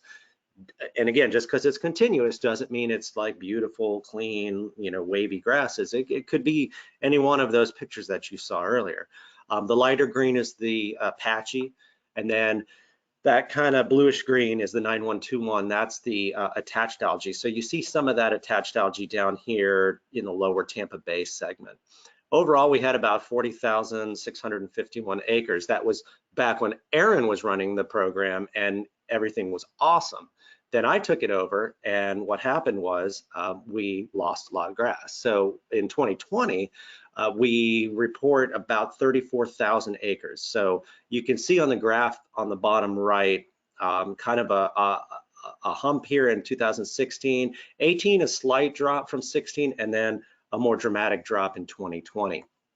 And just to show you how that breaks down by base segment, the largest magnitude of change was in Old Tampa Bay with about 4,000 acres lost between 18 and 20. That represents about a 38% change. Hillsborough Bay saw a large percent change, 43%, which is about 627 acres. That's significant for Hillsborough Bay, less so when you look at it from a bay-wide total. And these red areas on the left show you where the kind of the hot spots are, so to speak, of where the loss is. I want to back up one slide real quick, because actually two slides, because one of the things you notice in Old Tampa Bay, all that green really switches to that blue-green color. And what that is, again, is that 9121. That's the attached algae code. So Caulerpa proliferans, that picture on the left that you saw in the attached algae slide, that's in large part what we see in these areas that were previously mapped as grass in 2018 are now being mapped as Caulerpa proliferans. And we've done a significant amount of field verification in Tampa Bay, and especially in Old Tampa Bay and Hillsborough Bay, and have verified that that is actually Caulerpa. So let's take a look at Old Tampa Bay, because I think when Gary and I kind of move on to the research needs part, Old Tampa Bay is going to be sort of a very important part of that conversation. If you look at the 18 to 20 change in patchy and continuous grass, you see that we lost about 3,200 acres of continuous seagrass. And at the same time, we gained about 4,100 acres of attached algae. Again, that's this bluish green stuff that you see around Old Tampa Bay. That's these guys on the right. So not quite one for one, but almost a one for one swap. So where you lost grass, you didn't lose grass to filamentous algae, you didn't lose grass to sand bottom, you lost grass to Caulerpa. So it appears in Old Tampa Bay, as well as in other segments like parts of Hillsborough Bay around Gadsden Point, McDill, we've seen a shift from a seagrass dominated area to an attached algae or a Caulerpa dominated area. And we're going to talk a little bit more about that when Gary comes up here. Another thing that's really important to note is that because we're doing these maps based on percent cover, these are signatures from an aerial image.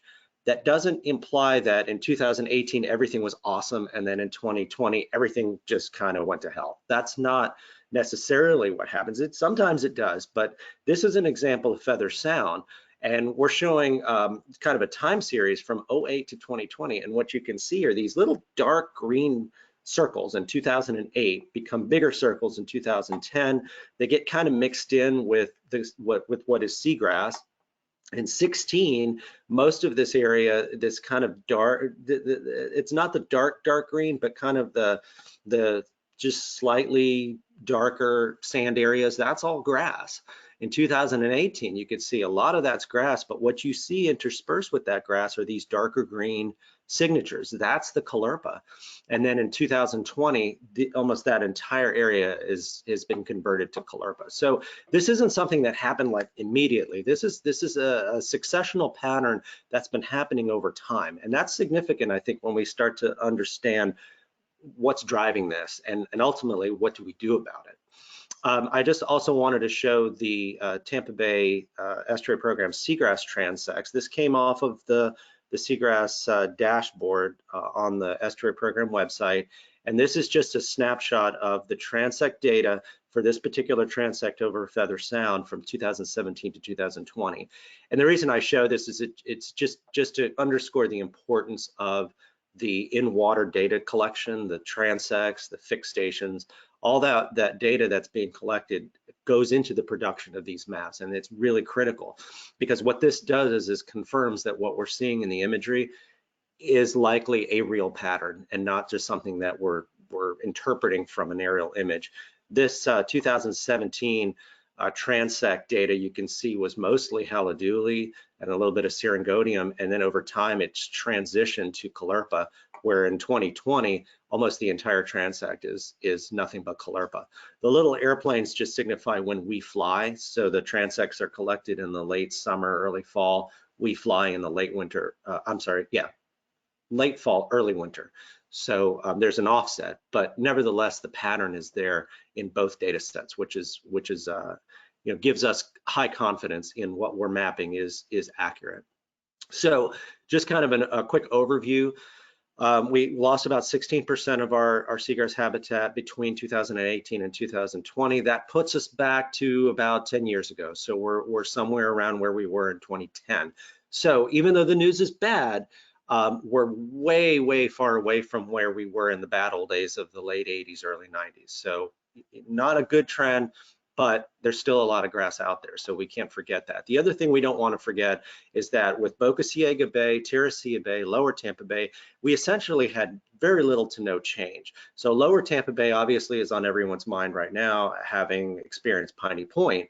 So there's a lot of eyes on that area right now. But as of that 2020 map, we essentially saw no change in Lower Tampa Bay. There was a decrease of about 0.8%, which is really within the noise level of the map. So Lower Tampa Bay essentially unchanged. Teresilla, Boca Ciega largely unchanged, some slight decrease, but again, 4 or 5%, that's not a whole lot.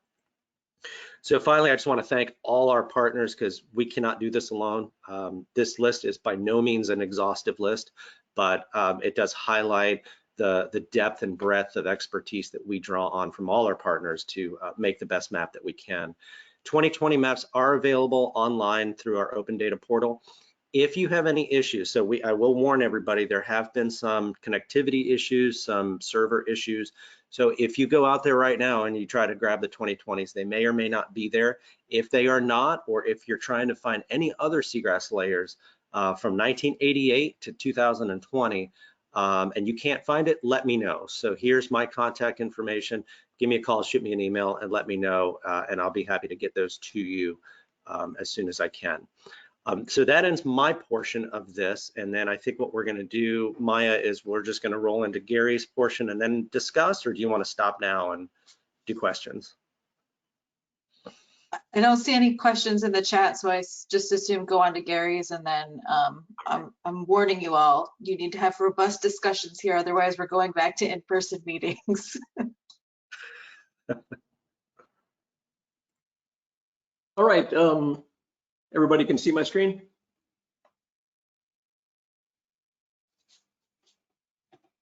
Yes, Gary. Okay. So instead of shooting the messenger after that bad news, I think we need to actually thank Chris and the Water Management District, for conducting one of the significant long-term data sets that we have in Tampa Bay. And I think about this in context of not only the seagrass loss that we're experiencing, but also Piney Point that Chris just mentioned. There is a much more difficult path for us to understand what's happening and what has happened with these systems if we don't have these long-term data sets. And it's the Seagrass, the aerial work and the transect monitoring, but also the water quality data that goes back to 1971. I was just thinking about this, looking at it. You know, we're celebrating the 30th anniversary for the estuary program, but also the water quality monitoring started by EPC 50 years ago in 1971. So, I mean, one of the great data sets that we have out there. Also the fisheries work that's done by FWRI and the Benthic monitoring that several partners led by EPC has done for 25 years now. And without these long-term data sets, we would be in a much more difficult place. And thinking about this management response that we would like to undertake going forward and the research questions we have, we need this. The long-term data that we have are going to be very important in helping us answer those questions. You know, and also putting this in the context of, you know, the larger regional. We weren't the only ones. Sarasota Bay lost a lot of seagrasses. So did Charlotte Harbor. You know, Indian River has been losing seagrasses for a decade now to really set back. And so it's you know, we can put this in a local and a regional, at least a statewide context, and make some comparison and contrasts to try to help understand what's happening and work with these partners to answer different questions. So I'm going to drill back into Tampa Bay's work for the next few minutes, talk about the research that we are and monitoring that we are doing at this time to try to answer some of the questions that we're seeing, give you an update on some of the near-term work that we're planning. I'm going to stop several times to discuss some of the needs and gaps that we have for the program, reach out to y'all and think about how we can utilize these for, you know, TBERF grants or external grants for different research projects that are necessary to find out why this is happening in our system. And also, hopefully, this will act as a warm-up for the larger discussion we're going to have that Maya is going to lead in a few minutes on our 2022 CCMP update, the monitoring and research needs for that update. So I've broken it up into a couple of components because I like to bin things. I've got some biological thoughts and then some environmental components to what we're looking at with regards to the seagrasses. And the first thing, you know, is the hotspots. Where were these losses and shifts observed? And this actually addresses one of the 2017 monitoring priorities, which was to look at areas within Tampa Bay where more than 10% of seagrasses were lost in a segment. And of course, we go straight to the Feather Sound, the hump area, where we saw this significant transition over the last couple of years from patchy continuous up at the which is on the top there, the greens to the teal color, which was the Callirpa identified that Chris talked about. So that's one of the big areas. But also, as Chris mentioned, Hillsborough Bay lost a large chunk from 2018 to 2016, between 2018 to 2020, excuse me. 2016 to 2020, Hillsborough Bay has lost about 60% of its seagrasses. And again, that's, you know, in the grand order, that's around the 800 to 1,000 acres. But for that piece of the system, that is a huge hit. And so it's one of those areas that we need to potentially focus on. And we can utilize the seagrass management areas that were created by Ed Sherwood and Janicki back in the early 2000s. There were about 30 seagrass management areas split among the 8 transects, and we'll be able to use those to drill down, taking a couple of the seagrass transects that are in each of those to help us identify changes that may occur there. And of course, you know, given the segment, the seagrass, the water body segments that we have, the seagrass management areas, each of these could have potentially different causes and effects for why we're seeing these transitions. You know, because some of it is this transition from seagrass to Callirpa, some of it's seagrass loss, and then, you know, if we're trying to do comparisons between ourselves and the other estuaries around the state that are experiencing losses as well, we're going to have some differential reasons for this. And I'll go ahead and stop right there and see if we can see if I've got any comments so far about You do, Gary.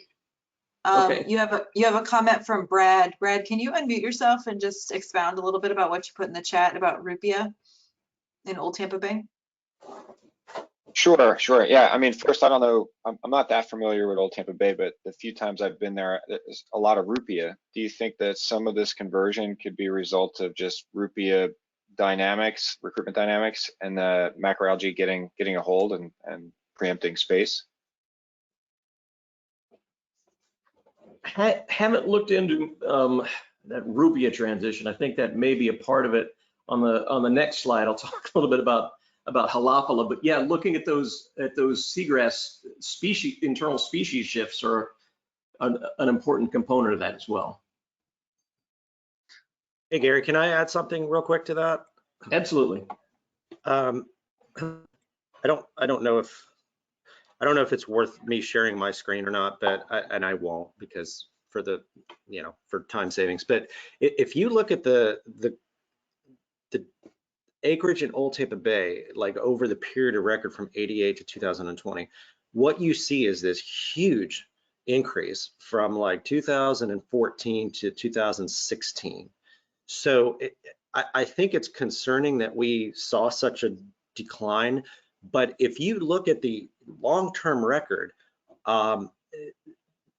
something happened where we saw just this explosion of grass. And then what has happened now is we've kind of, it's almost like a market correction, to use a financial term, right? I mean, it's like the market exploded in 2016, 18, it kind of leveled off, and then in 20 you had a market correction, if you will, because there's still a steady rise in acreage in Old Tampa Bay, but I think we were lulled a bit into a false sense of security, so to speak, that we had so much grass in 18 and in 16, and now all of a sudden it's gone.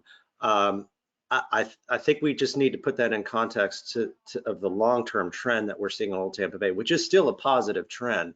What I think is even more important, though, is, to your point, Gary, what you said earlier, which is that shift to Caulerpa. So I've talked to Tom Reese, who was kind of the godfather of seagrass mapping at the district, and he recalls in the late 80s, early 90s that places like Old Tampa Bay had a lot of Caulerpa in them. So did Hillsborough Bay. So perhaps there's something to be learned just from comparing the conditions in 88, early 90s to what they are today. And maybe we can draw some similarities, and that might help explain not necessarily just the loss of grass, but why we went from grass to Caulerpa, which is, I think, the more important question. So Chris, I recall in 2016 when we, we're hitting all the goals and, the record highs, we knew all along that it was a little bit surprising how big the jump was in Old Tampa Bay. And the discussion was, there's a need to better understand these sort of ephemeral seagrass areas. They're changing sort of faster and in ways that are maybe different than what we expected. And so to me, that kind of points to the need for finer scale field work there, because by, the biennial mapping and once a year sampling isn't sufficient to really understand what's going on there. So I do think we need to find partners who can do some directed studies in Old Tampa Bay and perhaps Hillsborough Bay as well, to start to tease out some of these issues. I agree, Maya. I think there's a lot more to the story than just looking at acreage trends. And, Brad, I think, Brad, you were the one that mentioned Rupia. There is a lot of Rupia in Old Tampa Bay because, it's a fresher part of Tampa Bay. So a lot of times I think when people think they're looking at Haliduli, they're really looking at Rupia, which, kind of like Haliduli, is a bit of an ephemeral species. It comes and goes. So I think that's really important, Maya, because you're right. That jump that we saw really from 2014 to 18 was a bit anomalous. Not a bit, it was anomalous. I mean, that is definitely the 16 and even the 18 acreages for Old Tampa Bay are outliers by comparison to that long, steady increase. So there's more to this story, and I think a lot of it, and we talked about this, and Lazan talked about this earlier, that one of the data gaps that we were looking at is understanding nutrient cycling a little bit better, because I think, you know, it's not perhaps coincidental that you had this growth of grass followed by a conversion to caulerpa. You know, grass get most of their nutrients from the sediment.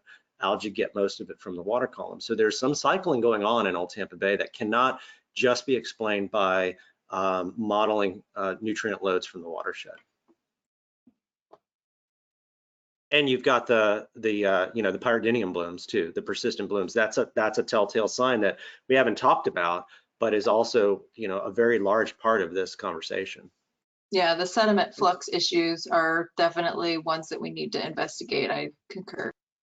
And Maya, one other point to this too is, you know, Gary mentioned this, that we have a lot to learn from folks who have been doing work like in Biscayne Bay, Indian River Lagoon. You know, we've got this this group that sort of has been evolving, this Seagrass community of practice, where we've been in constant contact with not only the West Coast estuary partners, but also folks in Indian River Lagoon, Biscayne Bay, Florida Bay. But there's been a lot of work done too in Australia on nutrient cycling and the impact and effect of blooms of Lingbia and other filamentous algae. So there's a lot of work out there that I think collectively we can learn from and then apply it to our system, and maybe then direct some research that needs to be done, you know, in our systems. But I think there's a lot of work out there that we need to look at and better kind of process as a group. Hey Maya, this is Brandon Johnson. Can you hear me? Yep, we can hear you. Go ahead, Brandon. Chris, when you said a market correction, that's an interesting term, and I'm just curious, does that lead to a discussion of some carrying capacity kind of evaluation?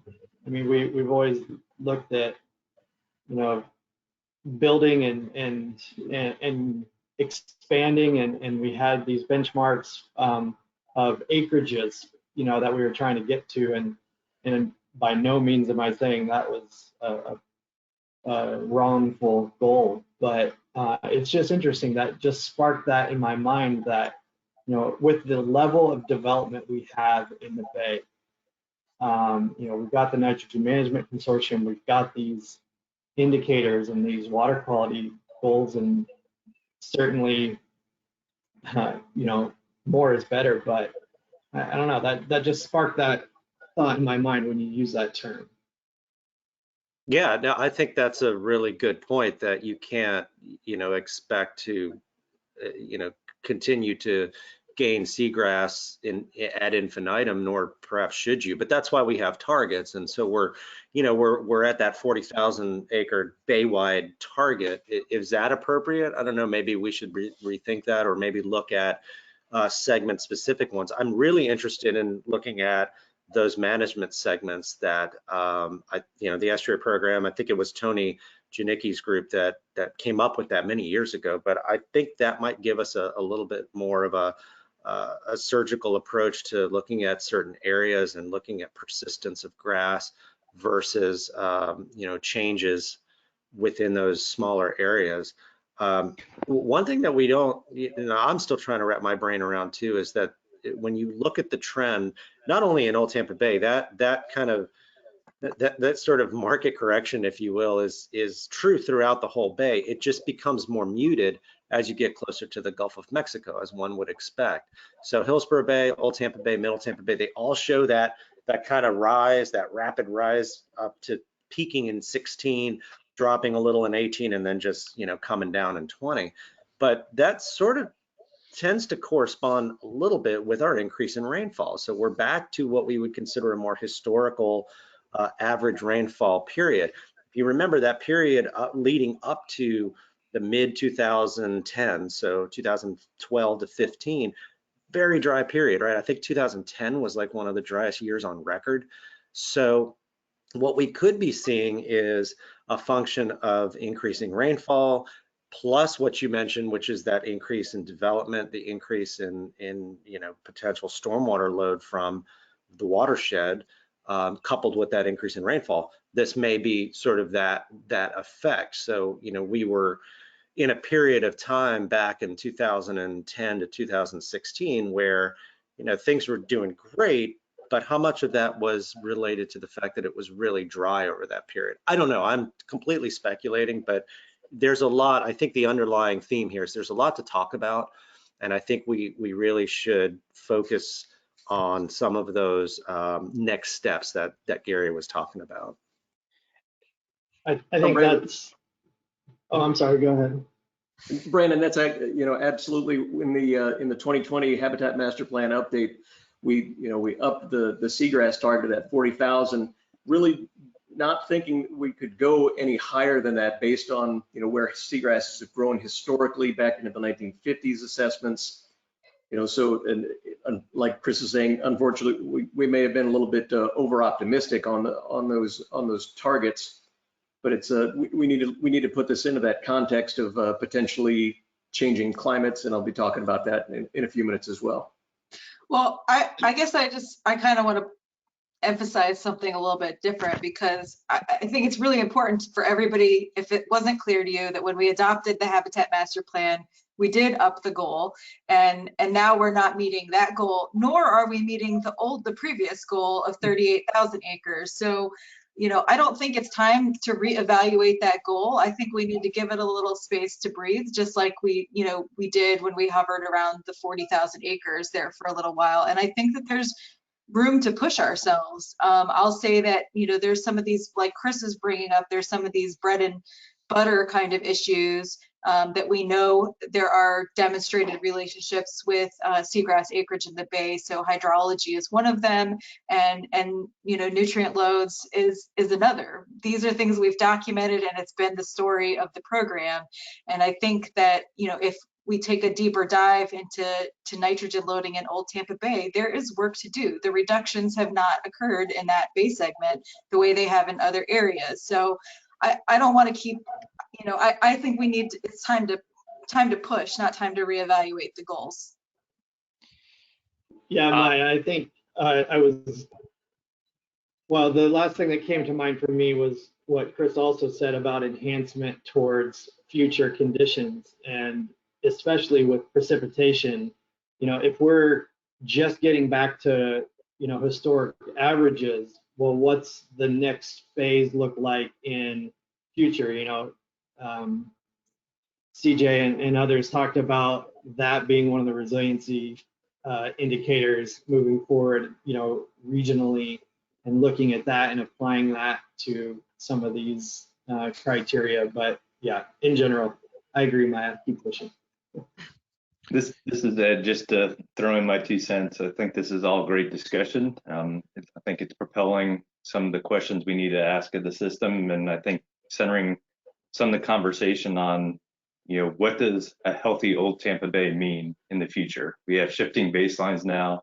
Seagrass and nutrient loads are one component of it, but maybe there's other benchmarks we need to assess as it relates to controlling pyridinium blooms in the future, or hydrologic inputs to that bay segment, or increasing circulation and decreasing residence time. So there's other benchmarks that might describe a healthy Tampa Bay that go above and beyond just a seagrass coverage number.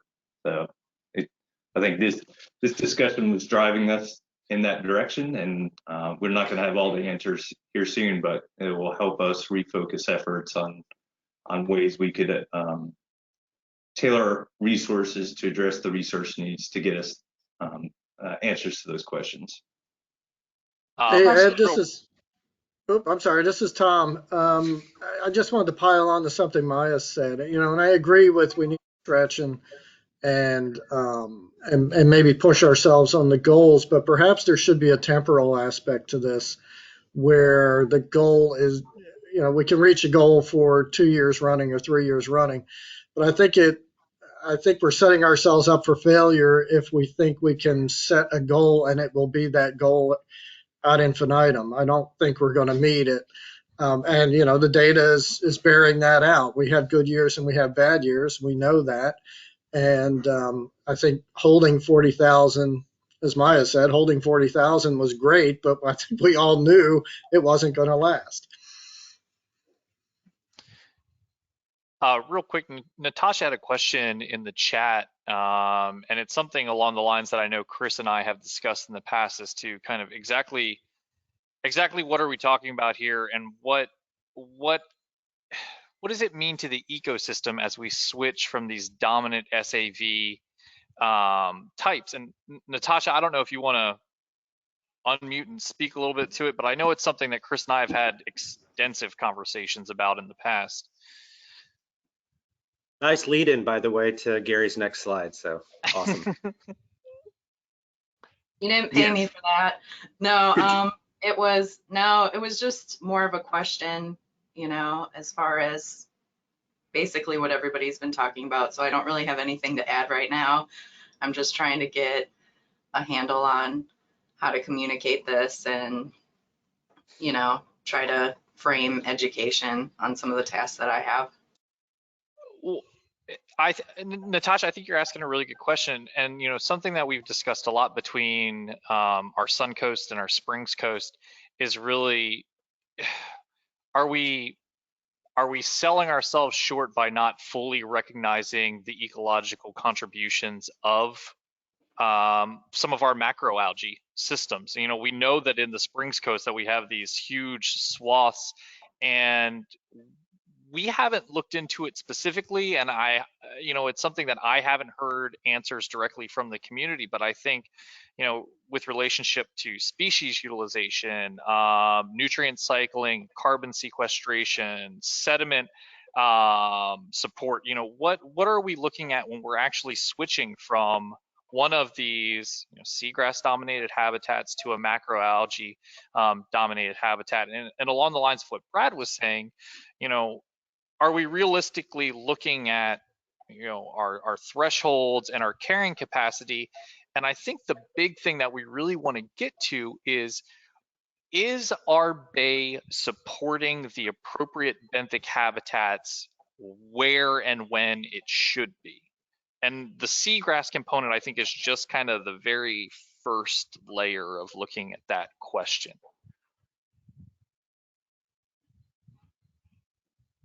I don't know, Chris, if you got anything else on that, or is Gary getting into it now? Yeah, no, I think you're right on, and that's you know, a nice lead into the next slide, because that is a question that we have is, you know, seagrass is kind of the gold standard, but is it an all or nothing deal? There has been some literature out there to suggest that, you know, caulerpa or just attached algal beds are their habitat. There is value, but in general, they're not as valuable. They, you know, at least from a herbivory standpoint, I know that, you know, they're not as nutritious. That's one of the issues we're seeing in Indian River Lagoon, where, you know, manatees are having to eat caulerpa instead of seagrass, and they're just not getting the nutritional value from the caulerpa that they would from seagrass. You know, fish utilization, generally from what I've read, that your diversity is lower in a caulerpa bed or in an attached algal, you know, area, as opposed to a seagrass meadow. But I think that's all really important. That's really important because we don't want to characterize this as, oh my gosh, all this grass is gone, the bay's dead. That's not the narrative we want to perpetuate. So I think we should look at that. But more importantly, I think the caulerpa is telling us something. And I go back to what Tom Rees and I talked about, which is that, and this is also, you know, from other work too, I've seen and having conversations with other folks at FWRI, that, you know, caulerpa tends to be an indicator of, you know, an abundance of nutrients in the water column, because algae derive their nutrients from the water, not from the sediment. They don't have roots like higher plants. So if you see a transition from seagrass to caulerpa, one might make that hypothesis, at least, that what you're seeing is a response to an increase in nutrients in the water column. The fact that you have caulerpa is also an indicator that you might not see those excess nutrients in the water column because they're being taken up. So that's an issue that we've seen in Sarasota Bay. We're seeing it in Charlotte Harbor. The water quality would tend to suggest that things are okay. You're meeting your nutrient criteria. You're doing what needs to be done. What you're not seeing, though, is where those nutrients are going. If they're being sequestered in caulerpa beds, in the case of Old Tampa Bay, it may mask what's actually going on because you're not seeing that necessarily in the water column. So I think the caulerpa is a it's a symptom that we can learn a lot from, and there is a lot of literature on looking at that dynamic between attached algae and seagrass. So I would say maybe what we do is do a literature review and look at what's out there, and then maybe have a meeting to discuss, kind of these things in more depth. Obviously, we're not going to answer that now, but I think that's sort of the take-home message that Gary and I were trying to convey here, is that these are things that we need to look at, and there is a lot of work that's been done out there. So we can learn a lot from others, and then that'll drive what we decide what we should do as follow on for our system.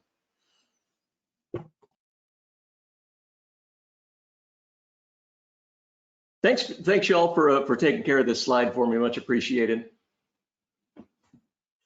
So yeah, I think we've talked about a lot of the information that's on here. What kind of timing for these transitions? I think it was Maya that was talking about, even more fine grain than we do on the seagrass transects. Looking at these at the seagrass and caulerpa on a seasonal basis, or every couple of months, to see what's happening in some of these extremely dynamic areas. What are the conditions for competition? I've got a little bit more on this, and I think on the next slide as well.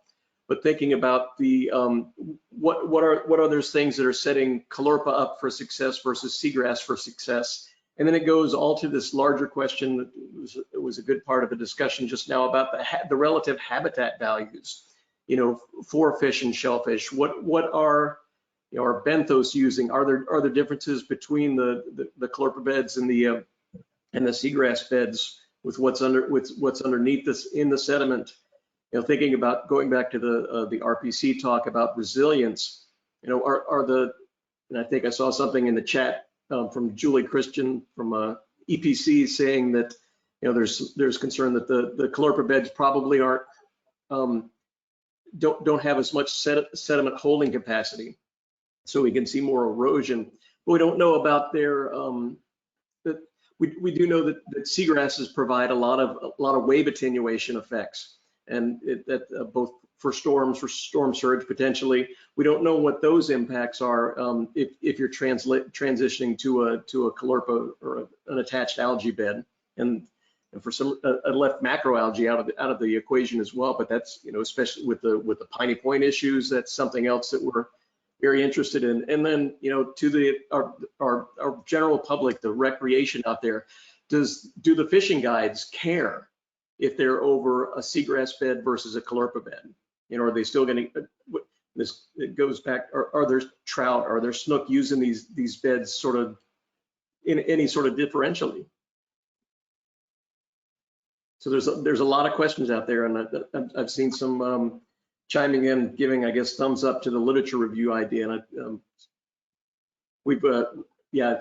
I agree that wholeheartedly that that's a very good next step.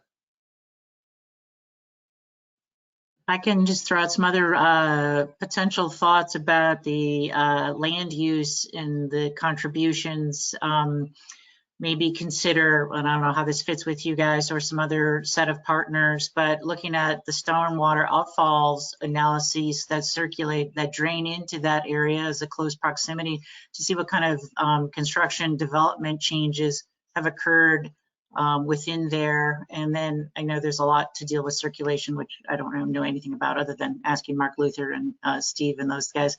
But the idea being, what's coming in from where, under what kind of things, and can you go back and work with these the local governments? Where is this stuff originating from? Stuff meaning whatever's in or contributing and changing some of the water quality factors beyond just general circulation, general stuff. Can we look at more stormwater outfalls for some ideas? So just sort of riffing. As you guys know, I'm not an environmental scientist. I just like to hang out with you guys. So. No, that's definitely, I think, 2 slides on consideration from the Nitrogen Management Consortium, trying to work with their old Tampa Bay working group to try to understand those exact questions. Thank you, CJ. All right. So we're also working with Roger Johansson and Janicki, looking at the, I think it was 2010 optical model, trying to understand light attenuation. We're focusing on Old Tampa Bay with this project, and they utilized chlorophyll, total suspended solids, and color to estimate light attenuation in the system. And we're going to be updating this with the information from the last decade or so. The one big thing that we're looking for is color data. We reckon that was it was a shortcoming in I think the 2010 project, and we're trying to dig through. And anybody who has color data, especially from like Old Tampa Bay, the north, right around the Inner Bay Peninsula or Hillsborough Bay, we'd appreciate some input for that. Again, staying with Old Tampa Bay, we've already mentioned the pyridinium, the dinoflagellate that's been showing up there on a regular basis since the early 2000s. And FWI has been doing a lot of work in that system, trying to understand the life cycle, how long the cysts can stay in the sediments, looking at the physiology and behavior. They just finalized a TBRF report. And also we're working with Harry Lopez and Suganda Shankar and others right now to look at mesocosm studies in the bay on the shellfish consumption of pyridinium, trying to find out what levels of bloom concentrations the shellfish can consume or live through, and potentially remediate by basically eating the pyridinium as part of that. We'll talk about scaling up those activities with the habitat restoration as a mitigation component.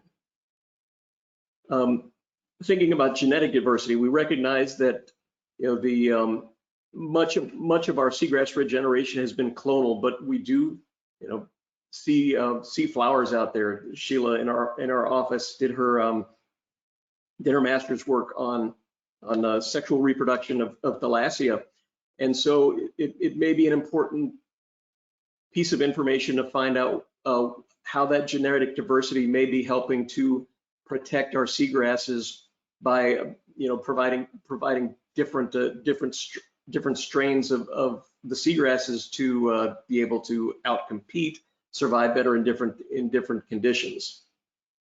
We're talking earlier about rupia. Also, there's some interesting things that are going on with halophila right now, especially up in around the Inner Bay Peninsula, and just trying to understand again what those, if there are interspecies changes that we're seeing as well between the different seagrasses we have. And luckily, we have the work that Marcus has been doing for us on those on the dashboards over the last couple of years. We can drill down into the transect information very quickly and very readily, very rapidly, to try to help look at this information. And then something Chris mentioned about about chlorpra being less nutritionally valuable for some of the macrofauna, for our manatees and our turtles. It's probably a small impact, but we have done a fairly good job of protecting manatees, protecting turtles in these systems, and they may be adding a little bit of additional stress by consumption. It was remember just hearing this as a side remark a few weeks ago when we were discussing this, but putting that on there to see what the consumption rates are, and could they won't have an overall impact, but they could be an additional stressor to the seagrasses or chlorpra. I just want to mention also that you can see the light attenuation trends on the water quality dashboard. Marcus, by shining a light on some of these data that we have available is really useful. And while we're still meeting light attenuation trends, targets for all of our bay segments to support seagrass growth, in Old Tampa Bay in particular, the trend isn't going in the right direction. And so it's something that everybody ought to be keeping an eye on, and could be interplaying in here too, in terms of what's able to outcompete given the light conditions in that bay segment. Well, yeah, Maya, I'm sorry, Gary, just if you look at the pattern of loss in a lot of these areas, you do see that there's still seagrass that's in the shallower areas, which would suggest that, at least in part, your loss of seagrass is responding to kind of that classic paradigm that has worked for so many years in Tampa Bay, where you're just seeing higher light attenuation, and that's resulting in a loss of the seagrass along that deep edge. That is true in a lot of places where we've seen the loss. As well, I'll just add one more thing too. The Halophila tends to be a lower light, has lower light requirements than, let's say, Thalassia. So, you know, it's not uncommon off the Springs coast to see Halophila growing 30 miles offshore in 35 feet of water. So that again is another potential tell. You know, I think all of this that we're talking about is kind of taking, you know, what I would call a weight of evidence approach.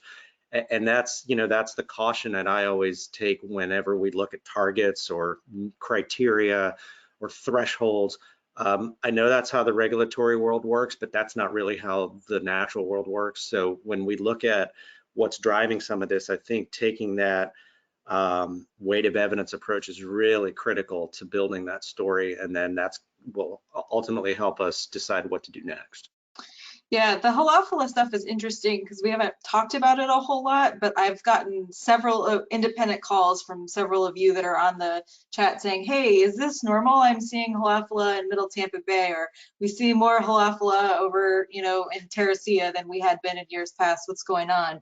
The Seagrass Transect dashboard, you know, bears that out, so you can start to see those trends. But, you know, historically, we thought of it as a rather limited thing in Tampa Bay, and it seems like that is maybe changing. Whether that lasts long term or what that means, you know, I think TBD. We haven't figured any of that out or really discussed it as a group.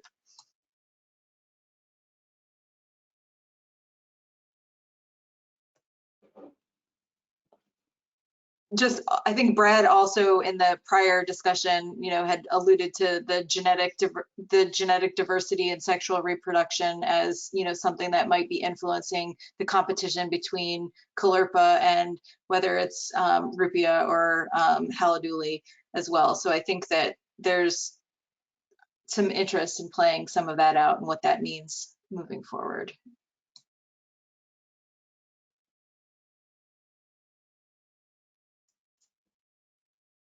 All right, it sounds like we're at another continue on with the discussion right now. On the environmental side, the water quality circulation drivers. You know, this is again, we've already been talking about this a little bit. The nutrient input, the nutrient cycling, how our seagrasses versus our algae are using what's in the water column or what's in the sediments. What are these implications as we're seeing species shifts? Are there alternative nutrient pathways that are being used by these, you know, monocots versus algae that are maybe like Chris was mentioning, maybe potentially hiding some of the water quality issues? And as we're seeing these transformations, what's happening? And you know, we're all very well aware of the circulation issues in Old Tampa Bay with those 4 causeways that are basically acting as artery blockages. And we've got the work that's gone on over by Rocky Point on the Courtney Campbell by DOT to open up a small area. You know, DEP and DOT are working to monitor that, and we'll be looking for continued information there. The city of Clearwater is talking about in the planning phases for another cut on the west side. You know, happy and we'll be interested in what happens there as sort of a proof of concept information. We're talking a little bit about climate already, whether we're entering into a new high rainfall cycle. We're not going to control the rain, but we, like CJ mentioned, we can definitely work on improving our stormwater inputs into the system. Something that Chris and I have talked about is increasing temperatures when we have really low tides. Is that really baking some of our, you know, some of our shallow water seagrasses? Are there differential temperature survival capabilities by the algae versus the seagrasses, whether that's water temperature or just being exposed? And another thing that occurred to me a couple of weeks ago was thinking about the work that is being done on ocean acidification by Kim Yates and Ed and the estuary program have been working on it for a long time. You know, one of those resilience components we talk about with seagrasses is the improvements is that the pH buffering. And since we're dropping back about a decade, you know, it still looks like we're on a positive trend again. We're still about 75% more seagrasses than we had in the early 1980s. So we're still on a positive course, but are we losing some of that buffering capacity? And what are the implications there? And are there different buffering capacities in the due to these shifts from seagrasses to Clerpa? Gary, you know, that's a good point, and I just want to reiterate that, you know, the maps are we're mapping acreage based on photographic signature. We're not mapping the quality of the grass.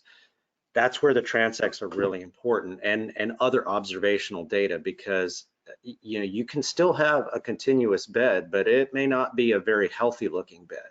So the signature may look the same, but that doesn't tell us much about the quality of the grass. I kind of, and what that does too, going back to the conversation we had about resiliency, what that does is it potentially puts us in a compromised situation where an episodic event like a hurricane or red tide could really tip the balance. Whereas if the grass beds were healthier, they could withstand that. You know, I always use the analogy of, you know, the person that has underlying health conditions gets COVID and dies.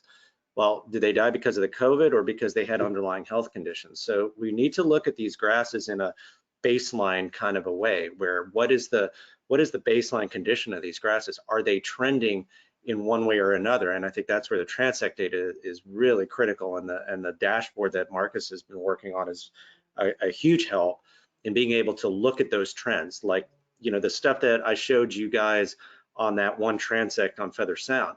I mean, we had data from 18 and 20. That doesn't tell us anything about the fine scale changes that are happening. That transect data confirmed, and in a much finer way, how that transition was actually happening and where along that transect. So that's really important that we understand not only where the grasses are, but what condition they're in.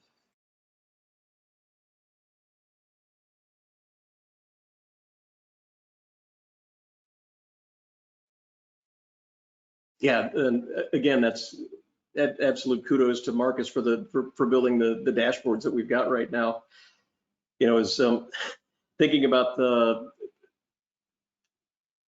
the rapid changes that we've seen in Halapala, there was this one, I think it was 2005, that one of the transects up in Mobley Bayou just basically over this 1 year blossomed in Halapala, and it was recorded up and down the transect, and then it disappeared until like 2018. So there's, you know, it's the dynamics we're seeing within seagrass species alongside of those transitions to Clerpa and others are definitely worth, I think worth exploring as we go forward.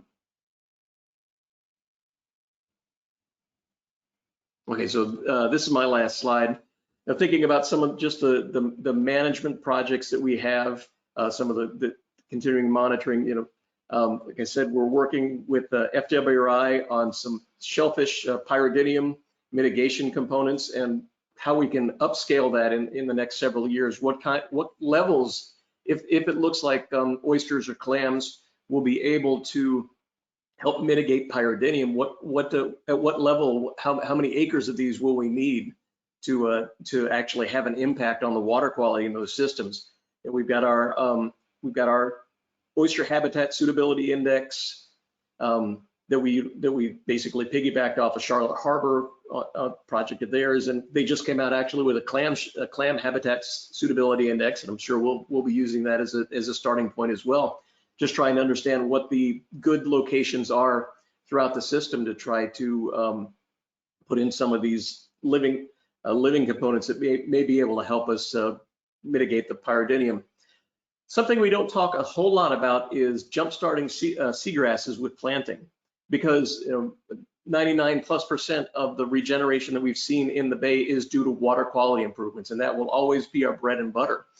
But if there are targeted locations that we can identify that may have the water quality right, may have the water clarity right, and the circulation right, and the wave attenuation right, but there's not a good clonal source nearby or a seed source nearby, it may be appropriate to think about identifying some locations for seeding or transplanting.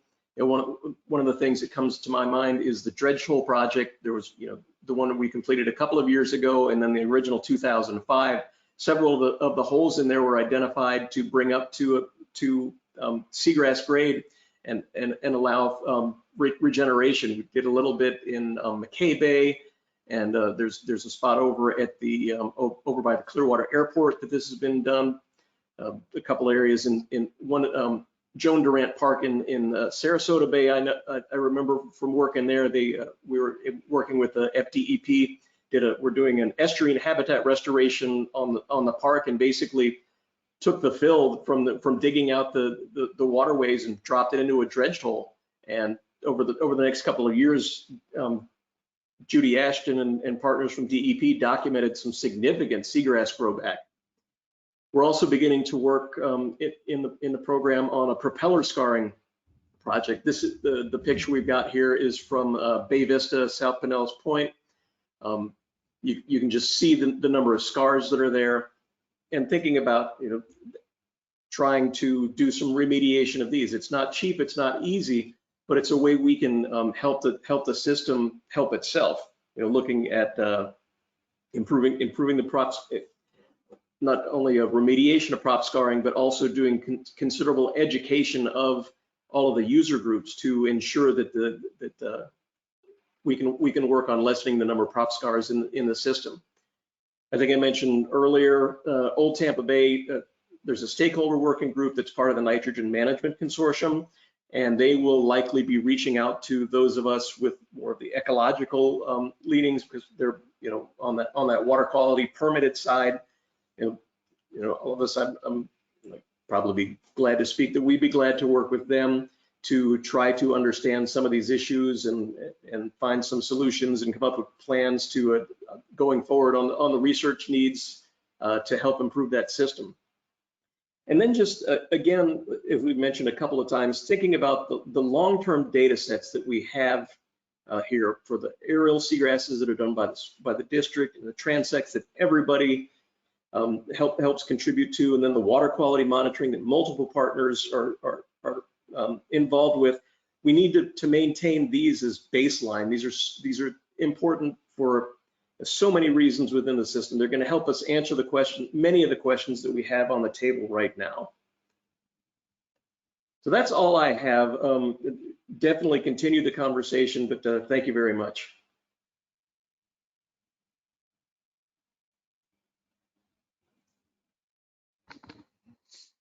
All right, Gary, Chris, thank you so much. A lot of great discussion there. For those of you that don't have the chat open, a ton of fantastic resources that everyone has been sharing. Thank you so much for everyone that's been putting in literature links and data links there into the chat, because I think it's critical that we all stay on the same page. So that's incredibly helpful.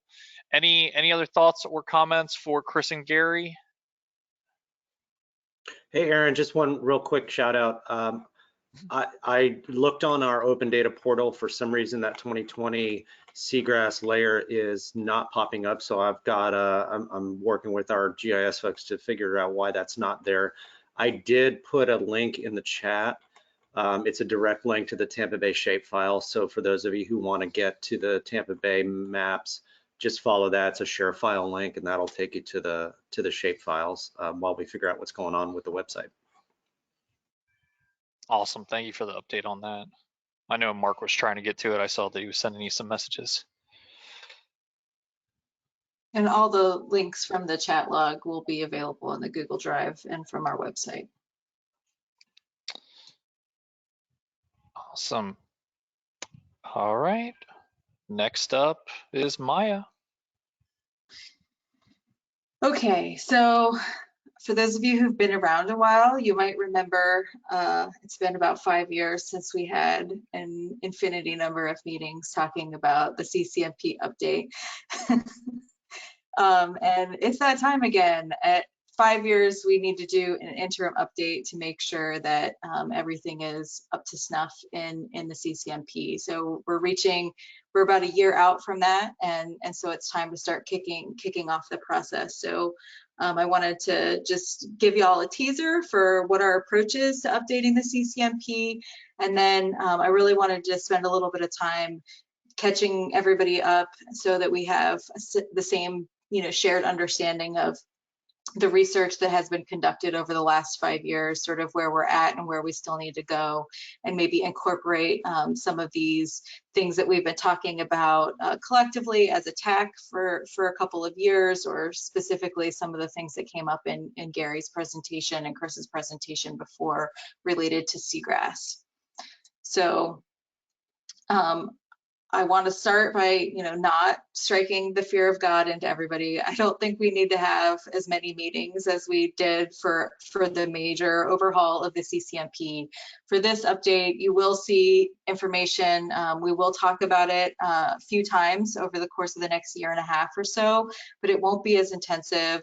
And the plan right now, my approach is really to maintain that overall plan structure of the existing CCMP. I think we're all still, we're just sort of gotten in the groove of understanding everything that's in that document. So I think we need to continue to live with it as it is for the last 5 years of that 10-year planning horizon. So I don't anticipate any major overhaul during this interim update. There are several actions that will need to be updated that reflect the work that's been completed and any revised goals. Like, we did finish the Habitat Master Plan in years subsequent to when we initially approved the updated CCMP, and so there are some actions that are affected there and goals that changed as a result of that work, for example. So we'll make sure that the interim update captures all of those things. And then I really intend for this update to focus on how we can implement those things that we haven't made as much progress on, how we can make it easy for you all to understand what pieces of the CCMP, your respective organizations are identified as a responsible party for, how those assignments can be communicated clearly, and how we can make progress and report that progress. So really focused on how to make the plan actionable and how to implement it. And then it's really hard to imagine because there is so much packed into the CCMP, but if in fact we identify that there are some key gaps that we've identified in these past 5 years, we'll incorporate and address those gaps in the update as well. So just a sort of a timeline, like I said, this is going to be about a 1.5 year long process. Where we're kicking it off right now is with the research and monitoring plan. That's sort of the research agenda that drives a lot of the work that we do in the CCMP. And so I want to provide you all with that status summary of what we've accomplished so far, what we still have left to accomplish, and gather input from you all. I'll then start assessing the progress that we've made on all of those actions that are in the existing plan. And begin to identify where updates might be needed. There's some key performance indicator graphics, the things that you all see us produce on the regular with respect to water quality and the water quality report card, things like the Seagrass graph in terms of our progress in relation to the goals that we've established. A lot of these workflows, Marcus has been working to automate and put up on GitHub so that they're more accessible to you all, but these things are incorporated throughout the plan, and so we know we need to update some of those key graphics. We'd also identified for ourselves a goal of making sure that the state of the bay and all of this progress reporting that we're developing is not just available in a PDF document, but is also available on our website in a less static format. And so that's something that we'll be working on as part of this update process. Then early next year, the actual updates and draft language will begin to roll out and be provided to you all. We'll be reviewing it as committee over that summer time period with the intent to get final approvals from the management board and policy board by no later than their November meeting in 2022. With that, I've gone through all of the research and monitoring priorities. This is actually a hot link to where it is in the existing CCMP, so you can see all those research and monitoring priorities that we've identified. And based on my read, I think that we have completed at least 2 of those research and monitoring priorities. We've got 21 of them in progress, and then another 13 that we have not substantively started. So that's 36 research priorities in all, and more than half of them are either done or in progress. So that's pretty good. You should be able to click on this link and see it summarized in a Google sheet as well, sort of what we've got going on. So I'm going to summarize some of this work for you all that's included in that Google spreadsheet as well. So in terms of the research priorities that I would consider completed, they're both related to the Habitat Master Plan update that was officially approved late last year. So we had a research priority to reevaluate the Restoring the Balance paradigm, and we did that through that Habitat Master Plan update. And in fact, we replaced the ethic, the paradigm there with the maximizing the potential approach that we've discussed. And then additionally, we had a research priority to develop a best management practices document for coastal habitat restoration. Again, that was developed as part of the Habitat Master Plan update in the form of a restoration manual that was an appendix to that document. So those are the 2 research priorities that I would consider complete. Just sort of high-level summaries of some of the work that we've done on other priorities. Some of these, it's all shades of gray, and so it's a matter of when is done enough. Some of these we might be able to say that they're done, and some of them might just be ongoing priorities that need to stay on the list, year in and year out. And then some of them are maybe in progress, but they're just still in their infancy in the work. So they're not all, I think, not all equal, but I just want to sort of give you that quick summary for those of you who don't spend hours scouring the TBEP Tech Library, so you can see sort of the breadth of the work that we've accomplished over the last 5 years. I think y'all are pretty darn impressive, and I'm impressed with everything that people have accomplished over the last 5 years. So with respect to thriving habitats in particular, you'll see that we had a couple of priorities. One was assessing tidal tributaries. This is work that's been ongoing from the program since the early 2000s, and over the last 5-year period, we've put together a tech publication that Ed alluded to earlier, providing a nutrient management framework and indicator development for tidal tributaries, and then that Marcus has helped to create a database and an open science dashboard that synthesizes what information we do have available. So those are two key things that were identified in the research and monitoring priorities that we've made substantial progress on. With respect to this, we've identified and had long discussed the need to identify status and trends of coastal habitats for which we were lacking information. I think that there were several key projects, and that coupled with the Habitat Master Plan really got us pretty far, and I think this one is up for discussion of whether or not we ought to consider it, done as a priority. But we did do a couple of hard bottom mapping projects. We know that we haven't covered all of the bay bottom yet, but we have covered substantial portions. So we have 2 technical publications documenting where hard bottom habitats are in areas of Tampa Bay, and that information was incorporated into the Habitat Master Plan, which was linked earlier. Also, for all of these habitats, things like tidal flats, tidal tributaries, oysters, and coastal uplands, those are all incorporated into the land use status and trends dashboard that is an open science product that accompanies the Habitat Master Plan. So I don't know if you haven't been to an open science meeting or a habitat restoration consortium meeting, it's possible you haven't seen a presentation on that, but there's a link here to that information as well.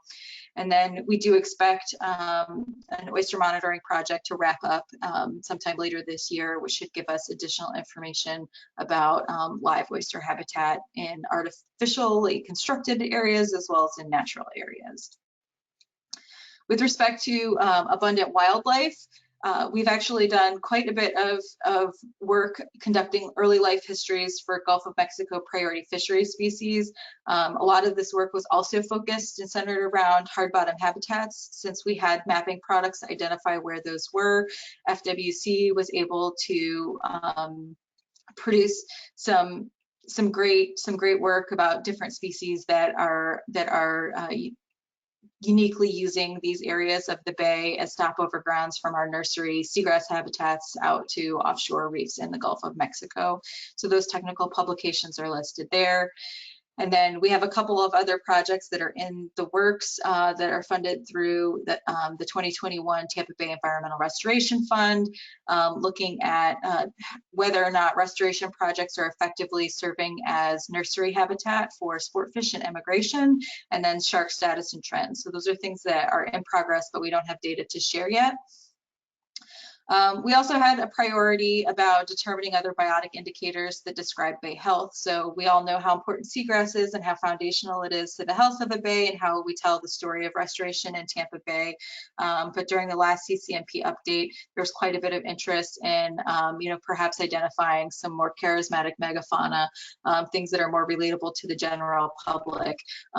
I think that while we've done a lot of work in terms of developing the Nectin Index and a dashboard, and then taking the Benthic Index, updating that for the 25 years worth of work now, and putting it into the open science framework that we've done, there's probably still more work that could be done in terms of identifying charismatic megafauna. So for example, I know there's a lot of interest in the sawfish that we've been identifying here in Tampa Bay. So maybe that's something to look at going forward. But there has been some, I think, notable progress in terms of these other biotic indicators in both the Nectin and Benthic Index and opening those products up.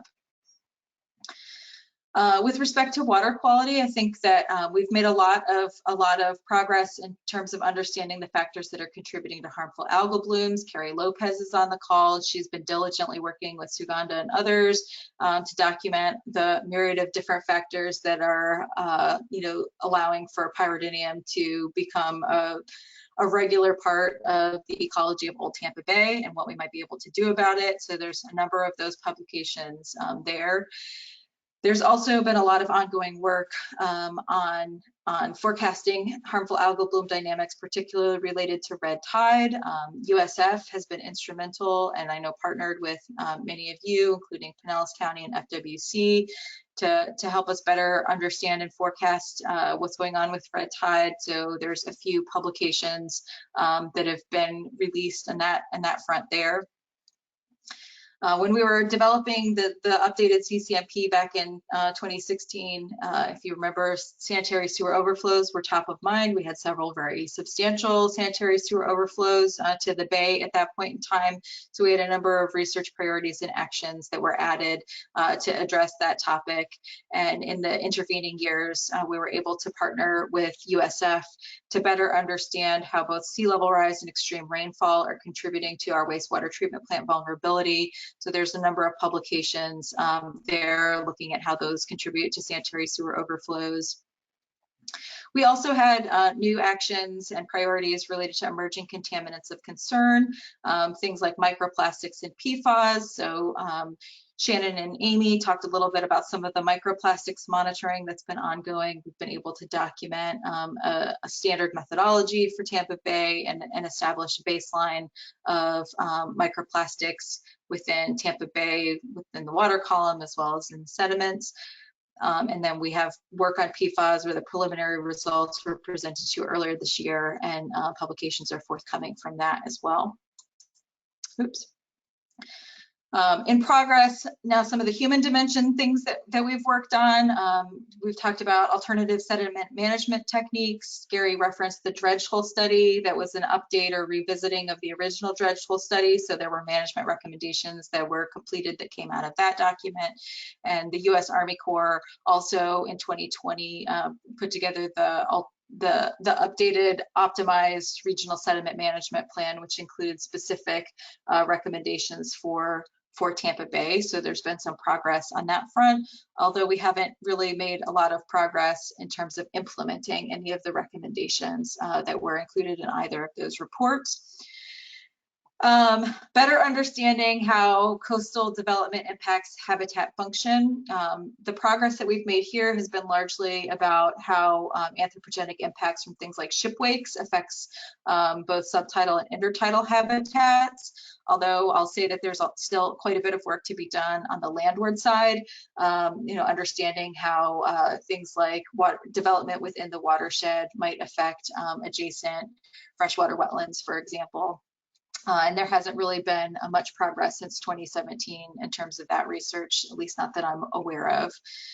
And then I think this was a newer strategy or newer priority was to better understand how the community sort of interacts with, understands the bay and the watershed and overcome those barriers. So this speaks to some of the social science outreach and engagement behavior change campaigns that we do. And we've made a little bit of progress, and I think you're going to see more coming out later this summer in terms of private sanitary sewer laterals and how we can tap into some of those behavioral insights to get people to inspect, repair, and replace their private sanitary sewer lateral lines. And then we've also incorporated some of the economic and recreational components of understanding the impacts of red tide, in addition to coupling that work with the ecological impacts of red tide as well. So that's my very quick and dirty summary of the breadth of the work that we have accomplished. What really strikes me in terms of what we haven't accomplished is we've got a number of research and monitoring priorities related to what is really the core bread and butter issue of the estuary program, which is cultural eutrophication. And we're kind of seeing the need to really up our efforts in that regard. We've continued to convene the Nitrogen Management Consortium and document what's going on in terms of how we manage nutrient loads in the bay, but we do have some of these lingering research questions that really do need to be addressed. And I think that the trends that we're seeing with seagrass really sort of corroborate that that's where we need to spend some attention above and beyond what the Nitrogen Management Consortium has been doing from a regulatory perspective. And there's always been this coupled approach to managing water quality. There's been the regulatory element that the Nitrogen Management Consortium is concerned with, but as an estuary program, we have a more protective approach, and we need to be a little bit more proactive in a lot of these things. So the majority of the things that we need to make progress on with respect to nutrient management, I think that this is really like the key thing that I want to call everybody's attention to. What I've been saying on my own doom and gloom roadshow is it's time. It's our 30-year anniversary, and it's time to really renew our commitment to nutrient management in Tampa Bay. So there are certain things that have gotten us this far, but there's things that we need to do a little bit better, improving and making more comprehensive continuous water quality and flow monitoring for places that are currently ungauged, where we're making estimates, I think would be really beneficial in terms of helping complement the long-term data sets that we have from our county partners who are looking at water quality data and collecting that information. We might be bumping up against some of these questions about the assimilative capacity of the bay, particularly in the Old Tampa Bay segment. Septic to sewer conversions. There was actually just an article in the Tampa Bay Times about how some of the growth management areas and the policies related to septic to sewer and connecting to central sewer, might need to be revisited. But we know that there's a significant number of septic tanks in our watershed, and we have not been as successful as some of the areas, for example, in the Springs Coast, in terms of bringing needed research and money to support the conversions themselves. And so I think that's something that we need to continue to support the partners and get really serious about. I know that both Hillsborough County and Pinellas County have programs that they're rolling out now, but I understand that there's more needs in terms of the research as well as on the implementation side. Nutrients and reclaimed water is something that we've talked quite a bit about, but with the new legislation that's been put out to restrict surface water discharges of treated wastewater within the area, a lot of our partners are now looking to even more heavily to reclaimed water.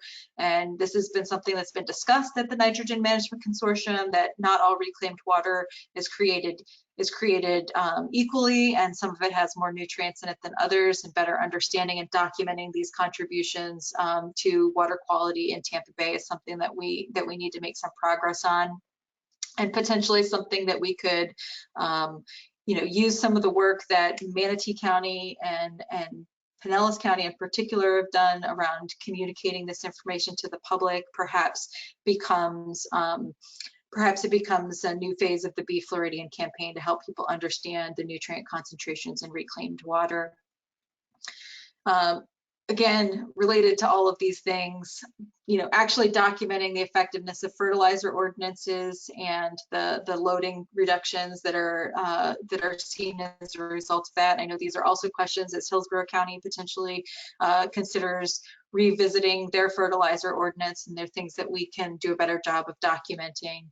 Same with things like documenting the effectiveness of BMPs for agricultural operations.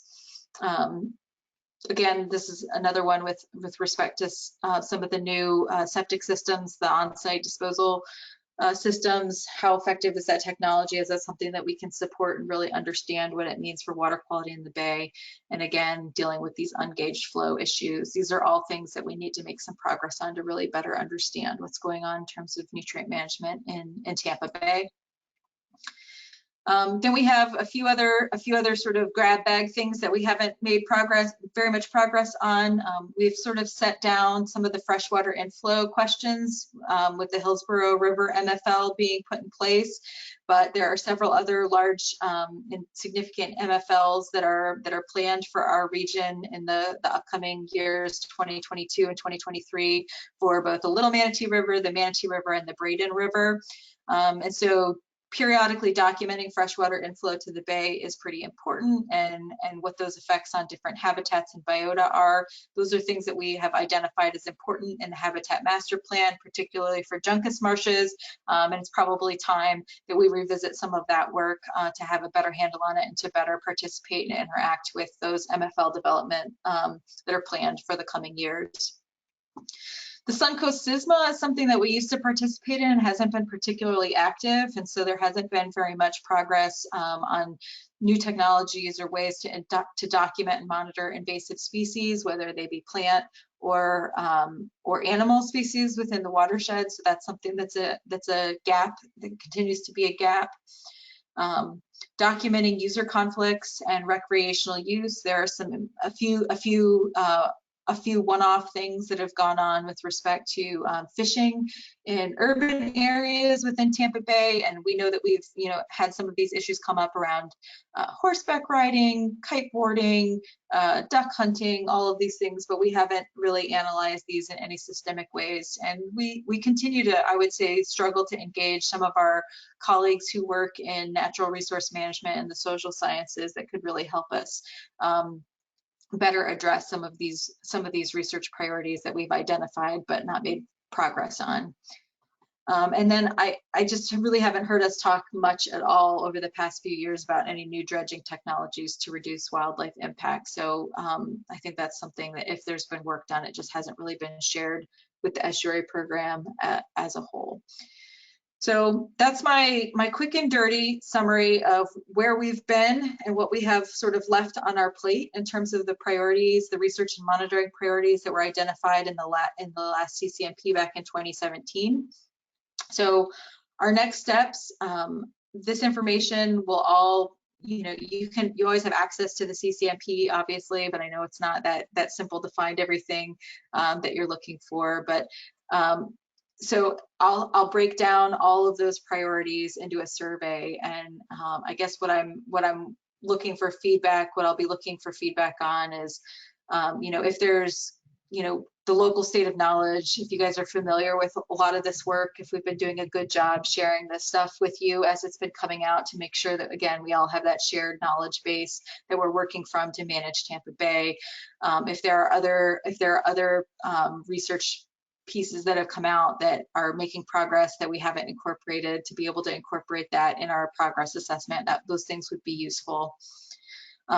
Your perspective on priorities to retire, I gave you my 2 quick and dirty ones. I think there's maybe some room for discussion about how done is done enough, and whether or not there are some of those in progress priorities that we could retire, whether or not we need to make any revisions to some of the existing priorities, and if there are any new topics, such as any of those things that we generated in our discussion with Gary and Chris and others. Those will be the kinds of feedback that I'm looking for on this research and monitoring priorities. I'll be sending out the survey along with the TAC blast later this week.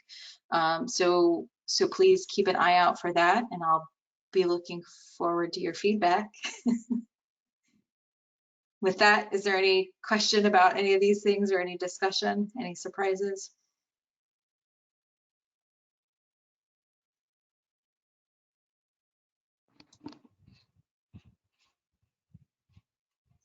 Not hearing anything. I know your favorite stuff is to talk about CCMP updates, y'all.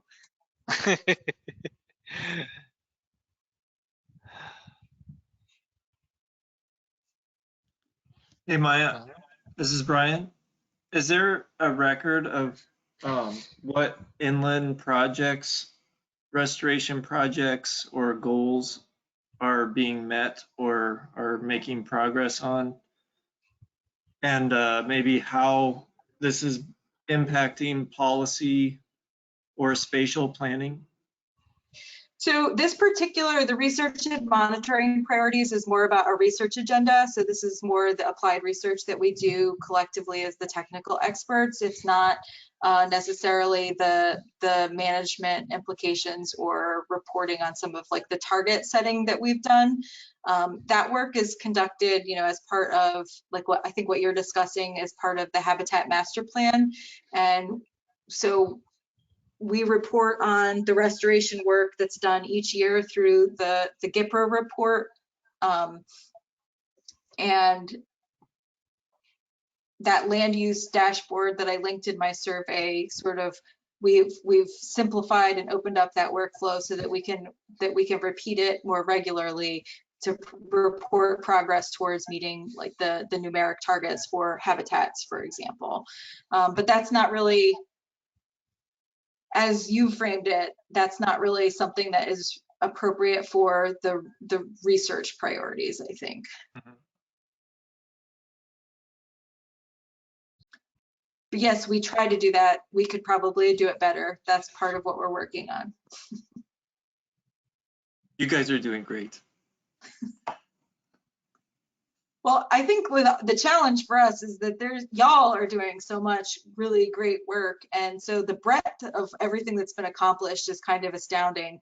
And to try and, distill all this for you, it's hard. And I hope I'm, really glad everybody's been able to participate in the TAC meetings virtually. And, I think that's one way that we get all of this information out to you. But it's kind of overwhelming when you really look at everything that's being accomplished. So, and yes, Brandon, this presentation is on the Google Drive, so it's linked in that folder that came as your welcome message, or it's on the website. It's linked in there too.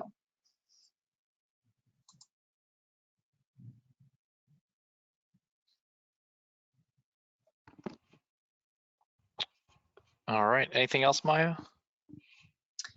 That's all from me. I guess we have some, I don't know if anybody has any announcements or anything like that.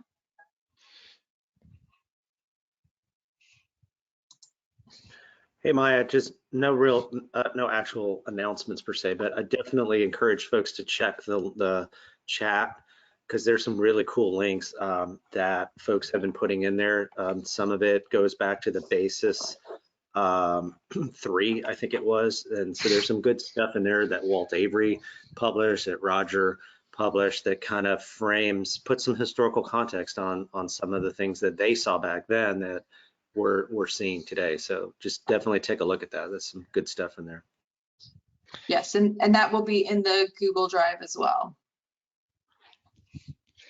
And this is Stacy with Pinellas County. Kelly had to step off, but wanted to make sure that I shared with everyone that our red tide information is updated every day on our website, and I just stuck that link in the chat. So there's respiratory irritation forecast link that's updated every 3 hours for certain beaches, and just daily red tide monitoring information. Awesome. Thank you, Stacy. Real quick, for anybody that's been following the potential 56 extension through the Green Swamp, the public meeting that was scheduled for last week, I believe, was rescheduled. They've pushed it back to an undetermined date in the next couple months. If anyone would like the contact information for the project manager at FDOT, I have it available somewhere. But I definitely think anyone that has kind of knowledge or experience in this area that wants to participate in that, they're still soliciting public feedback. So please do provide whatever information you may have. I think we discussed this at the agency on Bay Management meeting, but there's not 100% overlap. So just so you all know, some of the proposed roadway alignments for the State Road 56 extension go through the lower Green Swamp in Hillsborough County. So not exciting.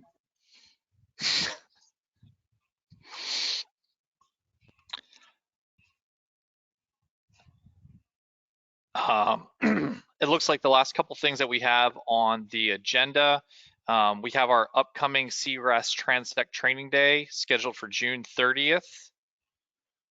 Gary's been skirting my questions about when that was going to come up, so I'm glad to see that date. The problem is that everybody keeps blocking me on Constant Contact. Not appreciated. You send out too much spam, apparently, Gary. I don't know. That's not intentional. Gary, there's a question in the chat about a plan B, given the potential for red tide. We're talking about it. I need to check out a couple of different options. So it is on my radar, Julie. Are the details for that on the TBEP website, Gary? Not right now. I need to put it on the calendar. I'll do that this afternoon. Okay, awesome. It's basically right now. It's scheduled 9 a.m. at the Skyway North. Okay. Hey, Gary. Sir. When do you think we'll get done on the 30th? Do you think it'll be half day? I don't remember when we got done last time. Should be no more than about 3 hours. Okay. And you said 9:30? I think 9 o'clock. 9 o'clock. Okay, cool. Thank you.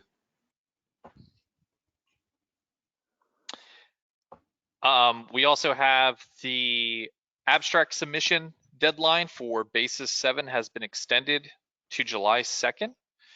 For any of you that may have ongoing research that would like to make the greater community more aware, it would be a fantastic time to get out there and speak. We're also sharing that time with ANEP, so we will have representation from all across the country in our various estuary programs. So a wonderful opportunity for collaboration and possibly establishing some really good relationships during that time. And registration will be opening in the next couple of weeks, I'm pretty sure. I'll send out another Constant Contact email that y'all can block about that one.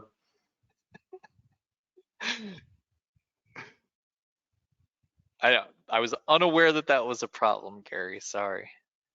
Piney Point May monitoring summary. Yeah, I think everybody's kind of at Piney Pointed to death, but I did want to make sure that y'all are aware that we're putting together these monthly monitoring summaries, synthesizing the findings from all of the partners who've been out there doing event-based sampling. And so I just provided the link there in case you get any questions or you're curious to sort of what we think the key takeaways are each month. So there's that. All right. Thank you, Maya. I'm just saying, I haven't seen any evidence that Chris A didn't cause that to distract everyone from the Seagrass numbers. So I'm just throwing that out there. I don't know where he was. Yeah, that's it. That was my master plan. Nothing to see here. just out there with a shovel on the berm. An auger. Yeah. And our last note that we have here under open discussion is the BOLO for the GIPR request. Who?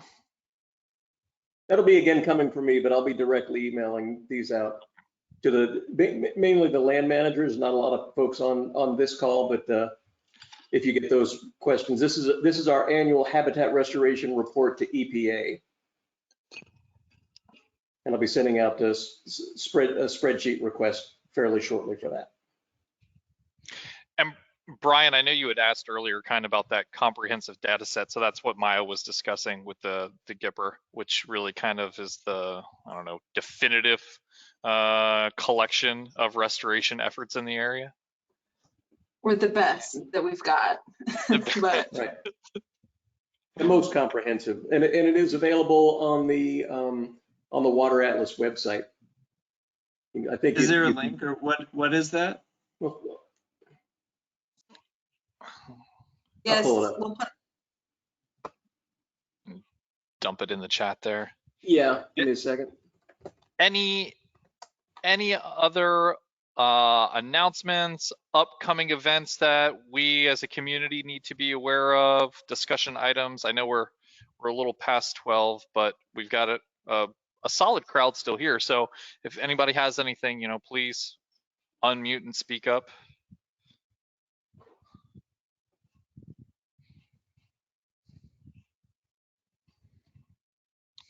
Hearing nothing.